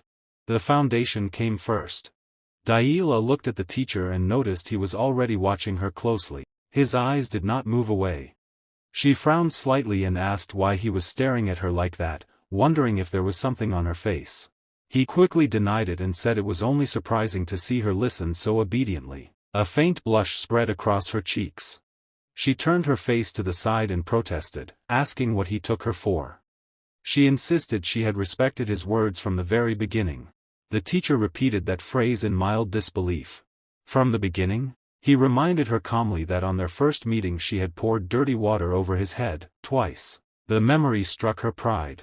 Her shoulders lowered, and she asked quietly if he still remembered that. He answered that it was hard to forget. Embarrassment settled heavily on her. To escape it, she suddenly forced a laugh and looked up at the sky. She declared the weather was wonderful and that magic manifestation sounded exciting. They should hurry and practice. She kept repeating how fun it would be, her voice slightly too bright. The teacher understood the change of topic. He knew she was trying to recover her dignity. Instead of pointing it out, he allowed it. A faint smile crossed his face, but he said nothing and continued the lesson as if nothing had happened. When night fell, the moonlight covered the castle in silver. Daila lay flat on the training ground, exhausted from hours of practice. Her breathing was heavy, chest rising and falling rapidly. Sweat clung to her hair. The teacher, however, remained standing, steady and composed. He mentioned casually that he had heard she would soon become busier. She exhaled deeply and pushed herself up to sit on the ground. He sat beside her. She admitted that starting next week she would have etiquette and general education classes as well. She sounded uncertain. He asked if that was not a good thing. She had learned one-star magic, and now she would receive true noble education. She stared up at the sky instead of answering directly. Then she asked if he truly thought she was happy about it. She listed the subjects one by one: basic noble etiquette, foreign languages, geography, history, botany, piano, sewing. She did not understand why she had to learn all of it. She wondered how Aisline had endured everything and still stood proudly at the center of Ebelstein's high society. The teacher answered simply that was why Aisline was called the flower of Duplain. Daila lowered her voice and admitted that she only wanted to study magic. He told her then to do it. The Duke had hired him, so they had enough freedom. She hesitated, unsure whether they truly had that much time. He asked calmly if there was anyone who could drive him out now. She turned toward him and smiled slightly, saying her father had acknowledged him, but her mother was not the type to accept that quietly. He asked why the Duchess wanted to remove him. Daila explained that her mother likely feared she would drift away from noble dignity if she continued learning from him. Even that day's spar had lacked the elegance nobles preferred. He listened without reacting. Then he said it was nothing special. She did not understand. He told her that silencing her mother was not difficult. They simply had to remove her pretext. The meaning did not fully settle in her mind. The next morning, sunlight filled the castle halls. The Duchess sat alone, troubled. She wondered how her daughter had ended up with such an indecent teacher. In her imagination, the teacher was leading Daila down dark paths, teaching her rough mercenary habits. She pictured Daila kidnapping people while proudly following his instructions. In another imagined scene, Daila stormed into high society dragging a wild boar, laughing while nobles screamed in fear. The absurd images made her head ache. She pressed her temples and sighed. Even if her husband acknowledged that man, she was the mistress of the estate. She would find a way to remove him. She stepped outside, still lost in thought, and found Daila standing before her. The Duchess called her name in surprise. For a brief second, she imagined the childish daughter who used to run into her arms with a bright smile. Tears gathered in her eyes at that memory. But the girl before her now stood composed and graceful. Daila greeted her politely and asked if she had rested well. The sudden maturity left the Duchess speechless. Daila continued gently, apologizing for not being able to leave the annex while recovering from her injuries. She said she had wanted to speak properly but had a piano lesson that morning and a tight general education schedule. The Duchess could only nod. Then she asked if Daila's etiquette lessons had not yet begun. Daila answered with a calm smile that they would start next week and that she was looking forward to them thanks to her mother's consideration. The Duchess, unsettled but pleased, told her to hurry or she would be late.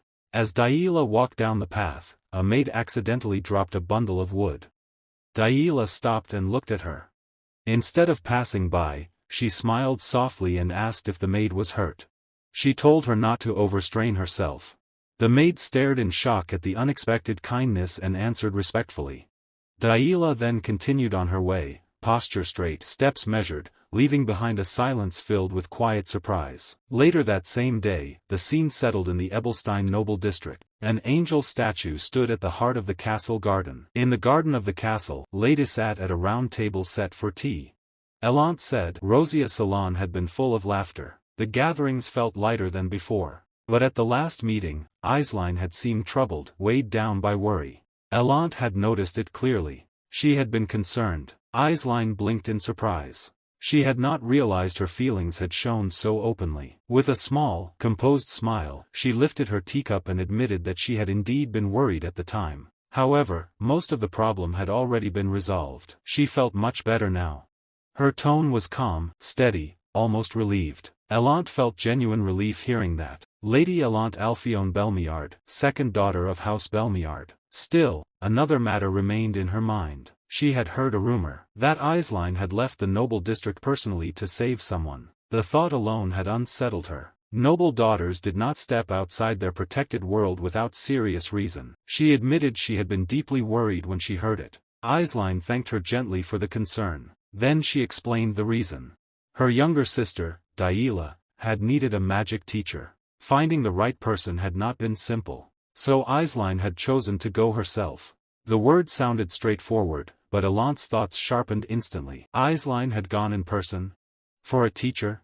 That meant the person must be extraordinary. A noble lady would never lower herself to personally seek someone ordinary. She kept her pleasant expression, hiding the curiosity forming behind her calm eyes. Lady Denise Linière Veltus, second daughter of House Veltus, who had been listening quietly, joined the conversation with a polite smile. The teacher was for Lady Daila, she confirmed. Aisling nodded. Not long ago she had visited the mansion and seen Daila again. The change had been remarkable.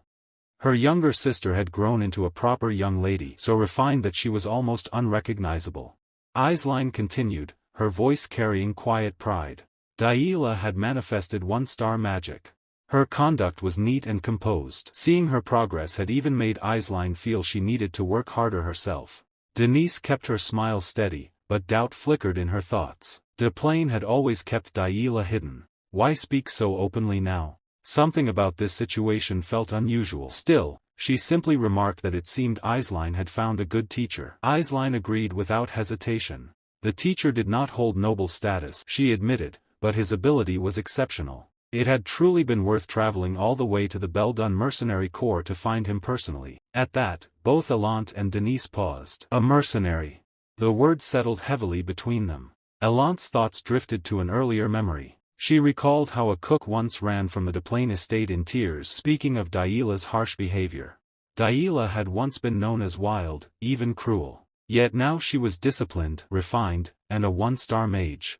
To reform someone like that required more than simple skill. It required strength and control. Elant took a slow sip of tea, hiding the intensity of her thoughts. Whoever this teacher was, he was not ordinary. If Daila continued to grow, his name would inevitably spread through noble society. It would be wise to know it sooner rather than later. With a warm smile, she finally asked for the teacher's name. Aisling seemed mildly confused by the sudden curiosity. Lady Elant said, if he was guiding Daila, he would surely become famous in the future. It would not hurt to know in advance. Lady Aisling did not question it. Her answer came easily, spoken in a calm, natural tone. His name was Derrick. The scene shifted quietly into the sitting chamber of the grand mansion, where Lady Daila sat beside her mother on an embroidered sofa. Daila spoke with visible enthusiasm, explaining that Derrick had also been teaching her a little etiquette. She admitted that etiquette was truly difficult to learn on her own.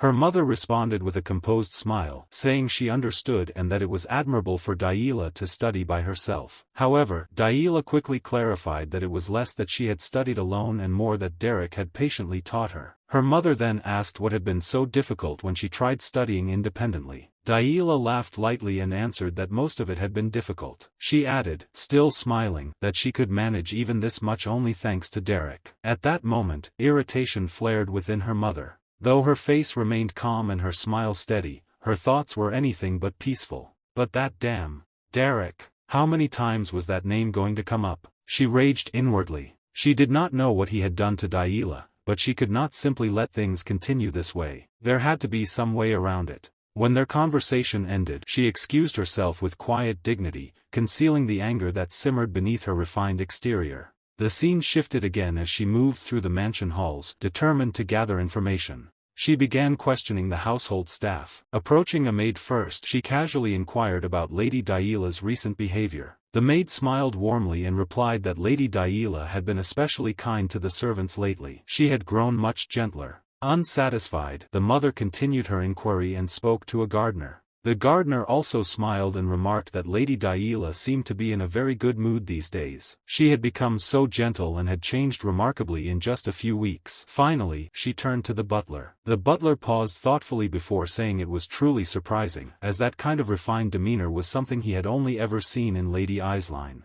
Perhaps Lady Daila was finally trying to be reborn as a true lady, he suggested. There was now a noble dignity about her that had not been present before. Each of these opinions only deepened the mother's anger. Her face flushed red, though she forced herself to remain composed. Instead of exposing her fury, she quietly withdrew, her mind burning with resentment as night descended upon the estate. The scene shifted once more to the castle grounds under the dark sky. Outside, beneath the faint glow of moonlight, Derrick was practicing his magic. Sweat dripped from his forehead as exhaustion weighed heavily on him, yet he refused to stop. Blue energy flickered around his hands as he focused intensely, attempting to refine his control. The aura flared briefly, brighter than before, but the strain proved too much. He collapsed to the ground, breathing heavily. As he lay there catching his breath, he sensed something unusual. Turning his head, he saw Raig, Daila's former opponent, standing nearby. Raig apologized lightly, asking if he had interrupted Derrick's training. Derrick pushed himself up slightly and assured him that he had not. He then asked what had brought Raig there. The two sat on the ground together beneath the night sky. Raig explained that he had wanted to talk about Daila. Derrick nodded, listening. Before continuing, Raig noticed the book in Derrick's hand and asked if it was a 3-star spell book. Derrick confirmed that it was and explained that his grace had lent it to him. Raig was visibly shocked that such a valuable book had been entrusted to Derrick. Derrick admitted that it was currently beyond his level, but there was no harm in studying ahead. In that moment, a memory surfaced of the Duke firmly declaring that Derrick was a true mage while handing him the book. Raig, still impressed, murmured that it truly was remarkable. Returning to the original topic, Derrick asked what about Lady Daila had prompted Raig to seek him out. Raig lowered his head slightly, appearing nervous. Blushing faintly, he admitted that the matter was complicated and then awkwardly asked what teenage girls liked these days. Derrick listened carefully. Growing even more flustered, Raig suggested that if he embroidered a doll that looked like Daila, would she like it? Derrick immediately imagined a frighteningly detailed doll and responded with firm anger that she absolutely would not. Raig quickly retreated, admitting he had suspected as much and insisting he was not truly planning to make one. He laughed awkwardly and stood, suggesting they head inside if Derrick was finished training. Derrick rose as well, and together they began walking back toward the castle. As they walked, Raig expressed his gratitude. Derrick did not immediately understand. Raig explained that the mood within the household had improved lately. Even Valerian had been focusing more on managing the territory, and though their father did not show it openly, he seemed satisfied. Derrick responded that it was difficult to read his grace's feelings. Raig smiled, noting that everyone in the mansion would agree with that. Raig then stopped walking and looked up at the night sky. Quietly, he said he supposed he needed to accept what he must. People could change, especially children at that age. He did not know whether he had simply failed to notice Daila's change sooner or had been avoiding it, but since she had changed, he felt he should change as well. Turning toward Derrick, he thanked him sincerely, saying it was thanks to him. Derrick did not respond verbally, nor did he look at Raig. Instead, they resumed walking. After a moment, Raig mentioned that Daila's magic had felt like a different kind altogether. Derrick asked if he had noticed the difference. Raig replied that it had felt like drawing a picture. Inwardly, Derrick acknowledged Raig's perceptiveness, thinking that a genius truly was a genius. It should not have been easy to notice that distinction. Derrick explained that Lady Daila used the mana operation of the School of the Wild. Each person's way of using mana differed greatly. Once she reached a certain level, she would study on her own without needing his instruction. At that point, a teacher's interference could even become a hindrance. Raig nodded thoughtfully. That level, he murmured, her time to shine would eventually come. 2 months later, the atmosphere within the mansion had grown noticeably lighter. The scene opened on Daila seated gracefully at her dressing table. A small arrangement of fresh flowers rested upon the polished surface before her. She tilted her head slightly and asked her maid why the flowers had been brought. The maid replied warmly that they had bloomed so prettily in the garden that morning, and she thought they would look lovely woven into Daila's hair. Daila gently picked up one of the blossoms and inhaled its fragrance. Smiling softly, she remarked that they smelled wonderful. It felt, she said, as though spring had already lingered for months. As the maid carefully arranged her hair, Daila reflected aloud on how much had changed. She was already comfortable using even 1-star magic now, and she had grown much closer to the servants. Her smile deepened with quiet radiance as she admitted that she must have missed so much before. She believed it was all thanks to Derrick. The maid observed that Daila looked especially happy that day and teasingly asked whether it was magic lesson day. Daila brightened and asked if she truly looked that happy. When the maid lifted the flowers again to place them neatly, Daila suddenly requested one of the leftover blossoms so she could give it to Derrick. However, the mood shifted the moment she entered a room. The flower slipped from her hand and fell soundlessly to the floor. She froze in place, shock overtaking her as tears welled in her eyes. Trembling, she asked what he meant. Derrick's voice remained steady as he replied that she had heard him correctly. There was nothing left for him to teach her. And as the silence settled heavily between them, it felt as though the unspoken truth echoed like a changing season. Just as there is no eternal winter, there is no eternal spring. The scene shifted to the Duke's office. Derrick was seated in the room. He said that his grace had likely noticed as well that Lady Daila belonged to the school of the wild, and among them, her trait was especially strong. Her nature was not one that should be restrained. If he involved himself with her any further, he admitted, he would only end up breaking her wings. The Duke listened in silence. After a brief pause, he said that he understood. If that was the case, then there was no longer any reason for Derrick to remain in the mansion. Derrick answered simply that this was correct. The Duke seemed as though he wished to say something more, but the words did not come. Instead, he stood from his chair. Derrick noticed the movement but remained silent. The Duke walked to the window and stood there, looking outside rather than at Derrick. He spoke while facing away. Thanks to Derrick, many things had changed. Because of him, his daughter had been able to grow. He admitted that he had been so consumed with managing the territory that he had not been a good father. The responsibilities of his position had taken his attention away from his child. Yet now, he said quietly, he was relieved. Then came the most difficult question. Still looking out the window, the Duke asked when Derrick would leave. Derrick replied that he had heard Lady Eislein would soon visit the mansion and then return to Ebelstein. He planned to ride in her carriage at that time. The Duke responded with a quiet acknowledgement. Then, without turning, he said that Derrick would return the library key now. Derrick looked toward the Duke's back and answered that he would return the spellbooks he was currently reading and pass the key along through the head butler. The Duke directly replied that there was no need to do that. He was to return the key now. Derrick did not argue. He lowered his gaze to the level 3 spellbook in his hand. For a brief moment, he looked at it in silence. Then the Duke spoke again, saying that if there was nothing else, he may go. Derrick's expression dulled slightly, but he did not speak. He stood, offered a respectful greeting to the Duke, who was still facing the window and did not turn around. After greeting him, Derrick left the office quietly. He walked down the corridor, his footsteps steady and unhurried. As he turned a corner, he encountered Daila. He stopped immediately. Daila looked at him with frustration and hurt. She asked how he could show up out of nowhere and now leave again out of nowhere. Derrick addressed her calmly as Lady Daila and said that it could not be helped. Daila replied that she knew he would not listen, but she would say it anyway. Her voice grew softer as she asked if he could not stay. Derrick did not respond at once. Instead, he stepped closer and lowered himself so that his eyes were level with hers. In a steady voice, he said that as he always had, he would be returning to life as a mercenary. He would continue studying magic. Once Lady Daila built up more skill, she would go to Ebelstein for her debutante. Daila lowered her head as tears formed in her eyes. The sadness she tried to contain was clear. Derrick gave a faint smile and told her they could meet again then. If his level rose a little more by that time, he would be able to teach her something new. Her sadness shifted into frustration. She called him annoying, saying he always said the right thing, leaving her with nothing to say back. The scene shifted to night. Lady Daila lay asleep in her bed, but her rest was restless. Sweat formed on her skin as she fell into a nightmare. In her dream, cruel voices surrounded her. They called her a useless child, an utterly incompetent child. They asked what she had to boast about besides her bloodline. They said she did not have even a speck of talent. They called her the shame of Duplain. They said someone like her should never have been born. Fear gripped her, and tears filled her eyes even within the dream. Suddenly, she opened her eyes and shouted no. She woke abruptly, breathing heavily. Her heart pounded, and her head ached slightly.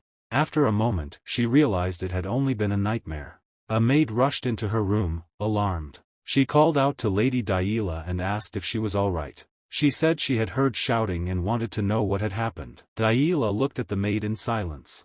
In that fragile moment, she remembered the way she used to behave. A thought slowly formed in her mind. What if she created a pretext? What if she returned to slapping the maid in the face like before, throwing tantrums and causing trouble? Then Derrick would have to stay for her, wouldn't he? She considered it seriously. If she became the problem again, perhaps he would not be able to leave. The maid asked again if something was wrong, if Lady Daila was feeling unwell anywhere. For a brief second, Daila almost shouted at her. But she stopped herself. Instead, she answered calmly that she was fine. Inside, she made a decision. She was not going to do something like that anymore. She smiled gently and told the maid she was fine and not to worry. As the maid relaxed, Daila lay back against her pillow. She understood something clearly now. That would not make her valuable. The scene shifted to morning as the sun rose and bathed the castle in golden light. The air felt fresh, and the quiet of departure lingered in the courtyard. Lady Eislein was already seated inside the carriage, waiting. Derrick arrived carrying his luggage, his expression calm and composed. Lady Eislein looked at him and asked if dropping him off by the commercial district would be fine. Derrick replied that he would appreciate that. She smiled gently and told him to go and say his goodbyes, as they would be departing soon. Derrick turned and looked behind him. Everyone was gathered there. The prince stepped forward first and asked if he truly was leaving. Derrick answered that he had to go back to where he came from. Rhaeg smiled faintly and said that life in the mansion could not have been easy and that Derrick had worked hard all this time. The prince added that if anything happened, Derrick should make sure to contact him and he would help as much as he could. Derrick lowered his head respectfully and thanked him. Then he raised his head and looked at Lady Daila. She was already looking at him. For a moment they simply stared at one another. Daila suddenly grew flustered and shouted, asking why he was looking at her like that. She demanded to know if he thought she was going to beg him not to go. She told him not to get the wrong idea, insisting she was not a child anymore. Derrick smiled gently and said it had been an honor to teach her. He added that he could not proudly declare himself her teacher, but he hoped she would remember the magic she had learned with him. Daila lifted her chin proudly and replied that she would proudly say he was her teacher. She teased that he would not be able to live quietly anymore since he was the teacher of the great Daila Catherine Duplain. Derrick did not show much reaction, but behind her confident smile, sadness was clear in her eyes. Turning her face slightly, blushing, she told him to take care of himself and not to do anything pointlessly dangerous and get hurt. Derrick answered that he would be fine and told her not to overexert herself either. Daila quickly declared that she was already an adult and could take care of herself now. She repeated the words firmly, as if trying to convince both him and herself. Her words stirred a memory within Derrick. He had once said the exact same lines, "I'm already an adult.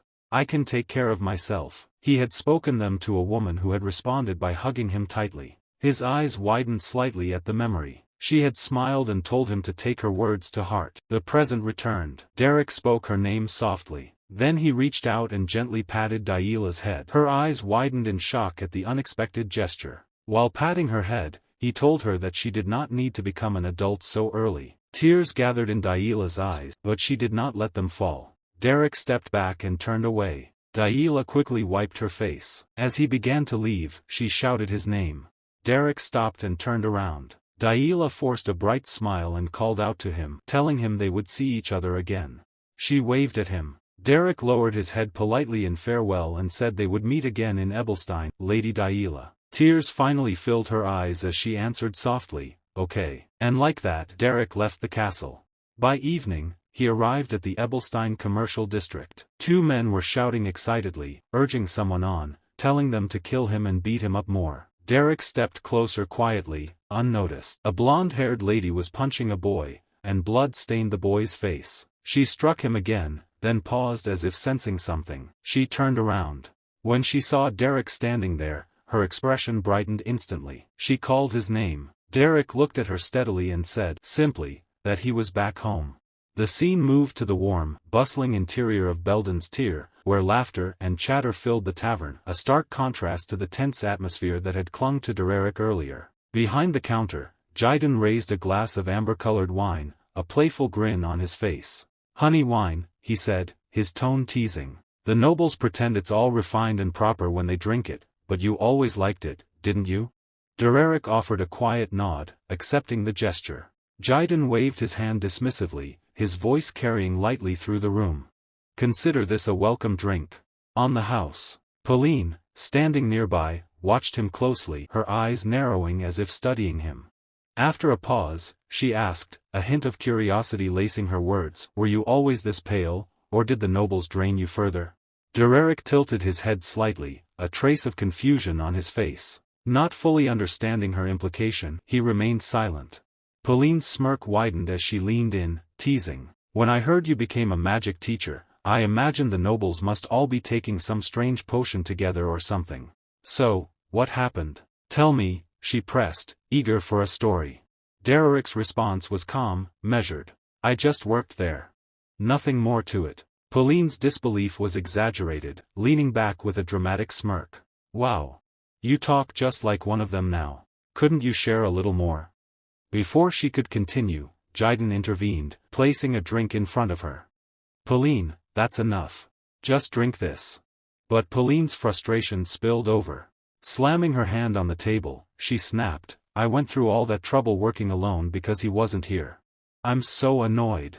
Jaiden glanced at Derrick and teased lightly, well, thanks to that, he must have brought back a fortune. Did they at least pay him well? Derrick shook his head gently, his voice calm and even. What I received is far more valuable than money. Jaiden's brow furrowed in confusion. Before he could ask further, Derrick placed a book carefully on the table. As Jaiden caught sight of it, his eyes widened in astonishment. Leaning closer, he whispered, disbelief tinged in his voice, what, could this be a star spell book? Pauline leaned forward, her curiosity instantly piqued. Her voice trembled with excitement as she exclaimed, something this rare? Derrick, however, remained calm, cutting through their assumptions. No, he said simply. It's a 3-star spellbook. The words hung in the air and both Pauline and Jaiden froze, utterly stunned. Jaiden's eyes widened as disbelief overtook him. Did you steal it? If anyone caught you with something like that, you'd be finished. Pauline, in stark contrast, practically sparkled with excitement. Her grin widened and she practically shouted, who cares about stealing? It's a 3-star spellbook. I want one too. Where is it? Seeing their intense reactions, Derrick calmly clarified the situation. The Grand Duke gave it to me. Hearing this, Pauline's eyes went even wider, excitement radiating from her as she leaned forward and blurted out, what? Don't lie. Are they looking for an archery instructor there? Tell me. Her voice carried the thrill of imagining herself among the nobles. Derrick didn't respond to her eager outburst. He simply remained seated, letting the brief commotion fade. After a few moments, the scene settled into calm. The spellbook lay open in front of him, and he read it carefully, his focus unbroken. Without looking up, he asked in his usual composed tone, any requests come in recently? Pauline, exhausted from the earlier excitement, had already curled up nearby, fast asleep. From behind the counter, Jaiden blinked in surprise. You're taking requests already, just after returning? Derrick's calm voice answered, yes, if it's something light. Like a simple subjugation. I feel I've lost a bit of my edge. Jaiden shook his head with a confident grin. Please. You losing your edge? Don't be ridiculous. There's always a shortage of mages in this line of work. If you want work, there's more than enough to go around. Derrick closed the book slightly, his tone decisive. Then I want to start tomorrow. As soon as possible. The next morning arrived swiftly. Derrick and Pauline traveled together along the winding road toward their destination, beginning their mission. As they ventured deeper into the untamed wilderness, they encountered monsters along the way. At one point, they fought off a group of goblins, and later, a massive, terrifying spider attacked.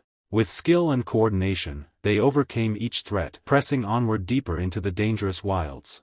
As night settled over the land, Derrick and Pauline finally found a quiet spot to rest. Pauline let out a deep breath, relaxing after the exhausting day of battles, while Derrick remained entirely focused on something else. Even in the calm of the evening, he bent his attention to the spellbook, attempting to master the intricacies of third circle magic. Sitting in quiet concentration, he tried to control his mana and form the proper magical flow. For a fleeting moment, it seemed as though he had succeeded, but then, a sudden explosion ripped through the night. The blast was enormous, lighting up the darkness and shaking the surroundings. Clearly, something had gone wrong with the spell. Undeterred, Derrick sat back down, carefully studying the spellbook again. He observed numerous intricate patterns and complex magical circles that had previously escaped his understanding. With steely determination, he continued his analysis, committed to mastering them. Days turned into weeks, and the story of their journey progressed alongside the slow passage of seasons. The landscape shifted with time, until winter finally arrived, covering the land in snow and filling the air with a biting chill. Eventually, Derrick and Pauline returned from their long expedition. The moment they stepped into the tavern, Pauline shivered and complained loudly. It's freezing. How much colder can it possibly get? Jaiden laughed warmly from behind the counter. It's good to be young. You went all the way to the Camp Mountains and back in this weather. Derrick quietly placed the spoils of their hunt on the counter while Pauline muttered in frustration. I kept telling him to wait until it warmed up. Jaiden glanced at the items and shook his head with disbelief and amusement. You two are the only ones crazy enough to bring back a harpy's head in weather like this. Derrick responded calmly, thank you. I feel alive again. Jaiden smiled slightly at that and continued. Since you've worked so hard, you'll probably rest tomorrow. But a request came in that's perfectly suited to you. Derrick's interest piqued. What kind of request? He asked. Jaiden explained, his voice steady. It's a simple but expensive one. The Royal Mercenary Corps on West Street sent it over. You've heard of Count Belliard, right? They need a commoner for magic sparring, a punching dummy, essentially. You just go, take a few hits, and that's it. The scene shifted to the Nobles District at a grand magic sparring arena. The facility was large, immaculately maintained, clearly designed for the training of noble mages. Inside, an elderly instructor stood beside a young girl with striking red hair. Curiosity shone in her eyes as she asked, "So, who am I sparring with today?" The old man replied calmly, "We've arranged for a commoner. The purpose is to practice offensive magic." The girl, named Elmi, frowned in disbelief. "What? You're telling me to beat up a commoner?" The instructor answered firmly, "This is part of your training. We've promised the commoner fair compensation, so you may practice freely." Elmi crossed her arms, clearly unimpressed. "Yeah, sure. So this practice is just me beating the hell out of a commoner. Typical nobles." The instructor attempted to justify the arrangement. "Still, the commoner is capable of handling one-star magic." Elmi raised an eyebrow, a hint of pride in her voice. "Teacher, I'll be 2-star soon." A moment later, Elmi frowned, muttering to herself, "Isn't the gap between 1-star and 2-star like heaven and earth?" The scene then shifted fully into the sparring arena. Derrick was already there, sitting quietly, waiting for his opponent. Calm and composed, he gave no sign of nervousness or anticipation. The quiet tension was broken as a figure stepped in front of him. It was the red-haired girl from earlier. She studied him with curiosity and asked, "Are you the one I'm sparring with today?" Derrick responded calmly, introducing himself in a measured tone. After listening, she nodded slightly and replied, "I'm Elmi." As the name lingered in her mind, a faint sense of familiarity stirred. "Derrick, that name sounds familiar, where have I heard it before?" She wondered silently, her curiosity piqued. Before she could dwell on it further, the old instructor spoke, bringing their attention back to the match. "All right, let's head to the arena." As they walked, Elmi's gaze remained fixed on Derrick, her thoughts racing. Is he really a mage? Why does he look so young? The question lingered, but she quickly pushed it aside, focusing on the match ahead. Once they reached the center of the arena, she straightened her posture and centered her attention on him, her expression sharpening with determination. Looking directly at Derrick, she asked, "Do you know the basic etiquette of magic sparring?" Derrick nodded calmly, his voice steady. "Yes, I know the basics." Elmi gave a brief nod of approval. "Good. Resist as much as you can. I'll try to finish this quickly." Even as she spoke, her mind continued calculating. "Yeah, I'll go easy if I have to, but if I unleash a shockwave and blast him out of bounds, it'll be over in seconds." Derrick considered her words carefully before responding, "Resist as much as I can." "Exactly. How much resistance do you expect from me?" Elmi blinked in confusion and irritation. "What? What kind of question is that?" Calmly, Derrick explained, "I need to know how much effort I should put in to make this helpful for you." The instructor nearby listened quietly, observing the exchange. Elmi couldn't help but smile at his unusual approach. Shaking her head slightly, she said, "You have a strange way of speaking. Just resist with everything you've got." Hearing her words, a faint smile touched Derrick's lips. At the same moment, energy began to flow around him, coalescing as he readied himself for the sparring session. With quiet confidence, he said, "As you command." Blue magic slowly gathered around Derrick's palm as he stood in the sparring arena facing Lady Allant, the air between them thick with magical energy while both fighters calmly prepared themselves for the battle ahead. Lady Allant began chanting softly, her voice controlled and elegant while magical power condensed in her hand, and as she observed the young man before her she silently admitted that the commoner possessed unusual talent, thinking that reaching the level of a 1-star mage at such a young age was not something that could be dismissed easily. Yet at the same time she believed that his confidence bordered on arrogance and that he clearly needed to be reminded of the invisible wall that separated nobles from commoners. When her chant concluded she released the gathered power forward in a swift attack, a destructive wave of magic rushing toward Derrick with tremendous force, but Derrick noticed the spell instantly and remained completely calm, stepping slightly to the side and moving back just enough to avoid the attack with effortless precision.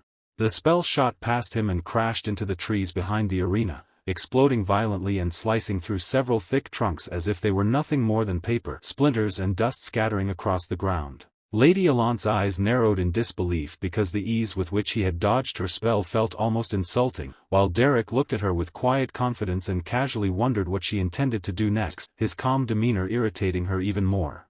She felt anger rising inside her and concluded that even if he had some skill there was no reason for him to act so composed in front of a noble mage, and she decided that the only way to correct his attitude was to overwhelm him completely and force him to recognize the difference in their status and ability. Without hesitation she began chanting again, and as her voice echoed across the arena several magic circles appeared on the ground around her feet, glowing with cold energy. From those circles countless arrows of ice began forming in midair, gathering like a frozen storm under her command while she calmly prepared to release them. She believed that no one at his level could possibly defend against such a barrage. With a sharp gesture she sent the arrows forward, launching a massive wave of icy projectiles that filled the air as they rushed toward Derrick from every direction. Yet Derrick did not panic. Instead he calmly raised one hand and cast what appeared to be an extremely simple spell. Lady Alant's eyes widened the moment the magic collided, because the humble spell Derrick used shattered every single ice arrow before they could reach him. The frozen projectiles broke apart into glittering fragments that scattered across the arena and landed near her feet, leaving her momentarily frozen in disbelief. She realized that such precise control over a basic spell required exceptional understanding of magic. Nearby, the teacher observing the duel watched with growing interest and thought that the rumors about Derrick might not be exaggerated, considering that such skill suggested experience far beyond that of a normal academy student, perhaps even confirming the stories that he had once worked as a veteran mercenary. Realizing that she had underestimated him, Lady Alant decided that the time for testing was over. Golden magical energy began swirling around her body as she started chanting again, flames of light dancing around her like a blazing aura while she acknowledged in her mind that she had been too careless earlier. When the spell completed, dozens of radiant golden arrows appeared around her, each one glowing with destructive power. Derrick calmly observed the change in her approach and understood that she had altered her strategy, rather than trying to strike him with precision. She now intended to overwhelm the entire arena with a large-scale attack that would leave him nowhere to escape, and he silently admired her ability to adapt so quickly. Lady Alant lifted her hand and gathered the arrows before unleashing them simultaneously, sending a storm of golden light crashing toward Derrick like a rain of destruction. Recognizing that dodging would be impossible against such a wide attack, Derrick quickly chanted a defensive spell and formed a magical barrier around himself, gripping the barrier with both hands as he prepared to endure the impact. One arrow after another slammed into the shield, creating deafening explosions that shook the arena while dust and debris rose into the air and obscured everything from sight. Lady Alant watched carefully from a distance, convinced that the relentless bombardment would eventually break through his defense and end the match.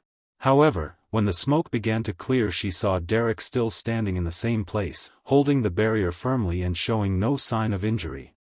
Before either of them could speak or react further, Derrick suddenly sensed movement approaching him at high speed. Lady Alant had used the chaos created by the explosions as cover and rushed forward with remarkable agility, gripping a massive ice spear in her hand as she launched a sudden close-range attack. Derrick looked momentarily surprised because at such a short distance there was barely enough time to react, and he admitted in his thoughts that her combat instincts were impressive.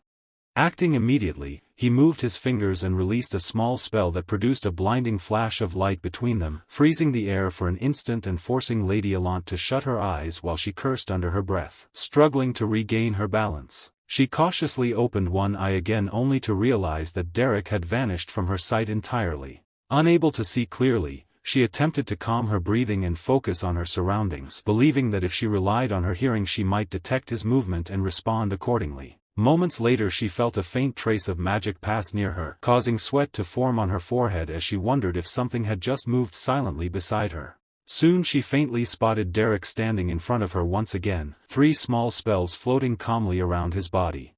Without hesitation he launched them one by one. Although she managed to dodge them with difficulty, confusion filled her mind as she struggled to understand how he had approached so quietly. Watching him more closely, she finally realized the answer. He was using a delusion-type spell that erased sound itself, and he had anticipated that she would depend on her hearing once her vision was taken away. The realization angered her because it also meant that his earlier attack had deliberately missed her. She concluded that he had been holding back from the very beginning. Meanwhile, Derrick continued calmly controlling his simple spells and fired another attack, forcing her to block one of them hurriedly. At that moment her eyes widened as Derrick suddenly rushed forward, closing the distance between them with aggressive speed. She responded with a confident smirk because rapid spell manifestation was her greatest specialty, and she believed that the instant magic formed in his hand she would be able to counter it faster than he could release it. However, something unexpected caught her attention when Derrick stepped forward and magical energy appeared beneath his feet rather than in his hands. Startled by the unfamiliar technique, she jumped backward and quickly realized that he was channeling magic through his feet. As she continued retreating, she noticed that even the tips of his toes were glowing, releasing small flashes of spells every time he stepped forward. Under the relentless pressure she barely managed to dodge the attacks, but the unpredictable rhythm eventually caused her to lose her balance and fall to the ground.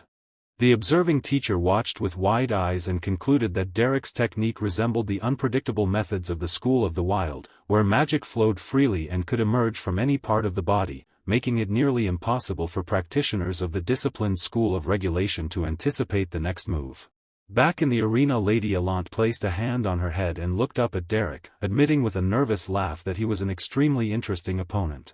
Her eyes showed genuine surprise as she confessed that she had initially looked down on him, believing the rumors about him were nothing more than exaggerated lies from a loud commoner. Slowly she approached him while Derrick remained alert, carefully watching her movements in case she attempted another trick.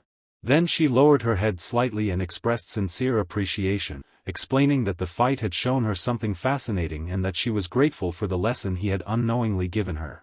A gentle smile appeared on her face, creating the impression that the duel had ended peacefully. Yet in the very next instant she demonstrated how quickly she could adapt by using the same trick Derrick had revealed earlier. A big spark of light appeared at the tip of her toe and shot forward toward him like a sudden arrow. Derrick reacted immediately, raising his hand to intercept the attack before catching the spell with his own magic. With a swift motion he swung his arm and sent the captured spell flying back toward her. Lady Allant cried out in surprise and tried to dodge, but at that exact moment Derrick leaped forward with sharp determination, launching another attack while her balance was broken.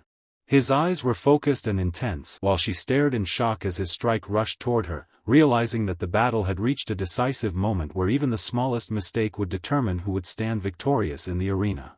A sharp crack of magic tore through the training grounds, echoing beneath the open sky. Violet energy trailed behind his outstretched hand, distorting the air in its wake. Below him, Lady Allant, her gaze unwavering as she prepared to receive the attack. The clash that followed was brief but intense, ending the moment a bell rang sharply across the field, signaling the conclusion of their duel. Derrick landed with controlled precision, the residual glow of magic fading from his hand. Without arrogance or triumph, he offered a respectful nod, expressing his gratitude for the match in a calm and composed manner. His demeanor carried neither pride nor mockery, only acknowledgement. Lady Allant remained silent for a moment, allowing the weight of her defeat to settle within her. Beneath the bright expanse of the estate sky, the outcome was undeniable. Yet rather than frustration, a faint smile appeared on her lips as she acknowledged his skill. She conveyed that he was a splendid mage, someone whose abilities stood far above the ordinary. In response, Derrick redirected the praise toward her. He implied that her ability to stand against someone like him was what truly deserved recognition. From his perspective, her reflexes and perception were exceptional,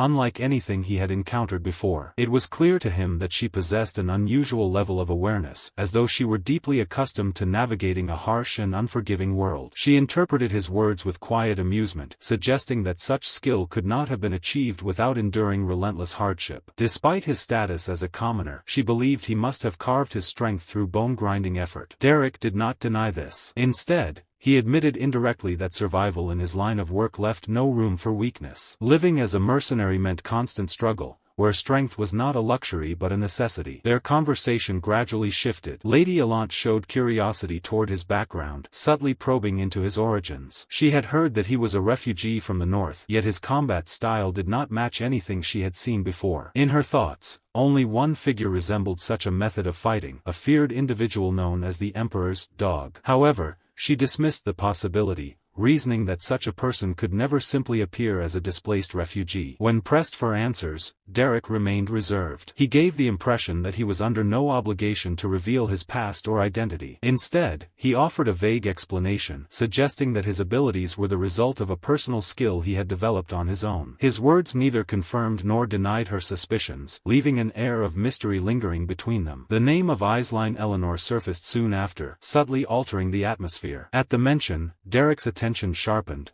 though he did not openly react. Lady Alant noted that she had encountered Aisline before, and from there, the discussion deepened. She spoke of Aisline's position, hinting at ongoing power struggles in the north and questioning what Derrick truly knew about her. Though his response remained minimal, the implication was clear. Aisline was strong. Not just strong in a conventional sense, but someone whose abilities stood on an entirely different level. Eventually, the conversation came to a pause, and Lady Alant dismissed him, allowing him to leave. He turned without hesitation, his footsteps echoing against the stone as he made his way out of the gazebo. Yet as he walked away, something stirred within her memory. The name Derrick of the Beldon Mercenary Corps echoed in her thoughts, resurfacing alongside a distant recollection. A vision formed in her mind, Aisline, with her calm expression and soft smile, speaking that very name. The connection struck suddenly, like lightning. Without hesitation, she surged forward. Her hand reached out and grasped his wrist firmly, halting his departure. A sharp breath escaped her as realization took hold. She demanded confirmation,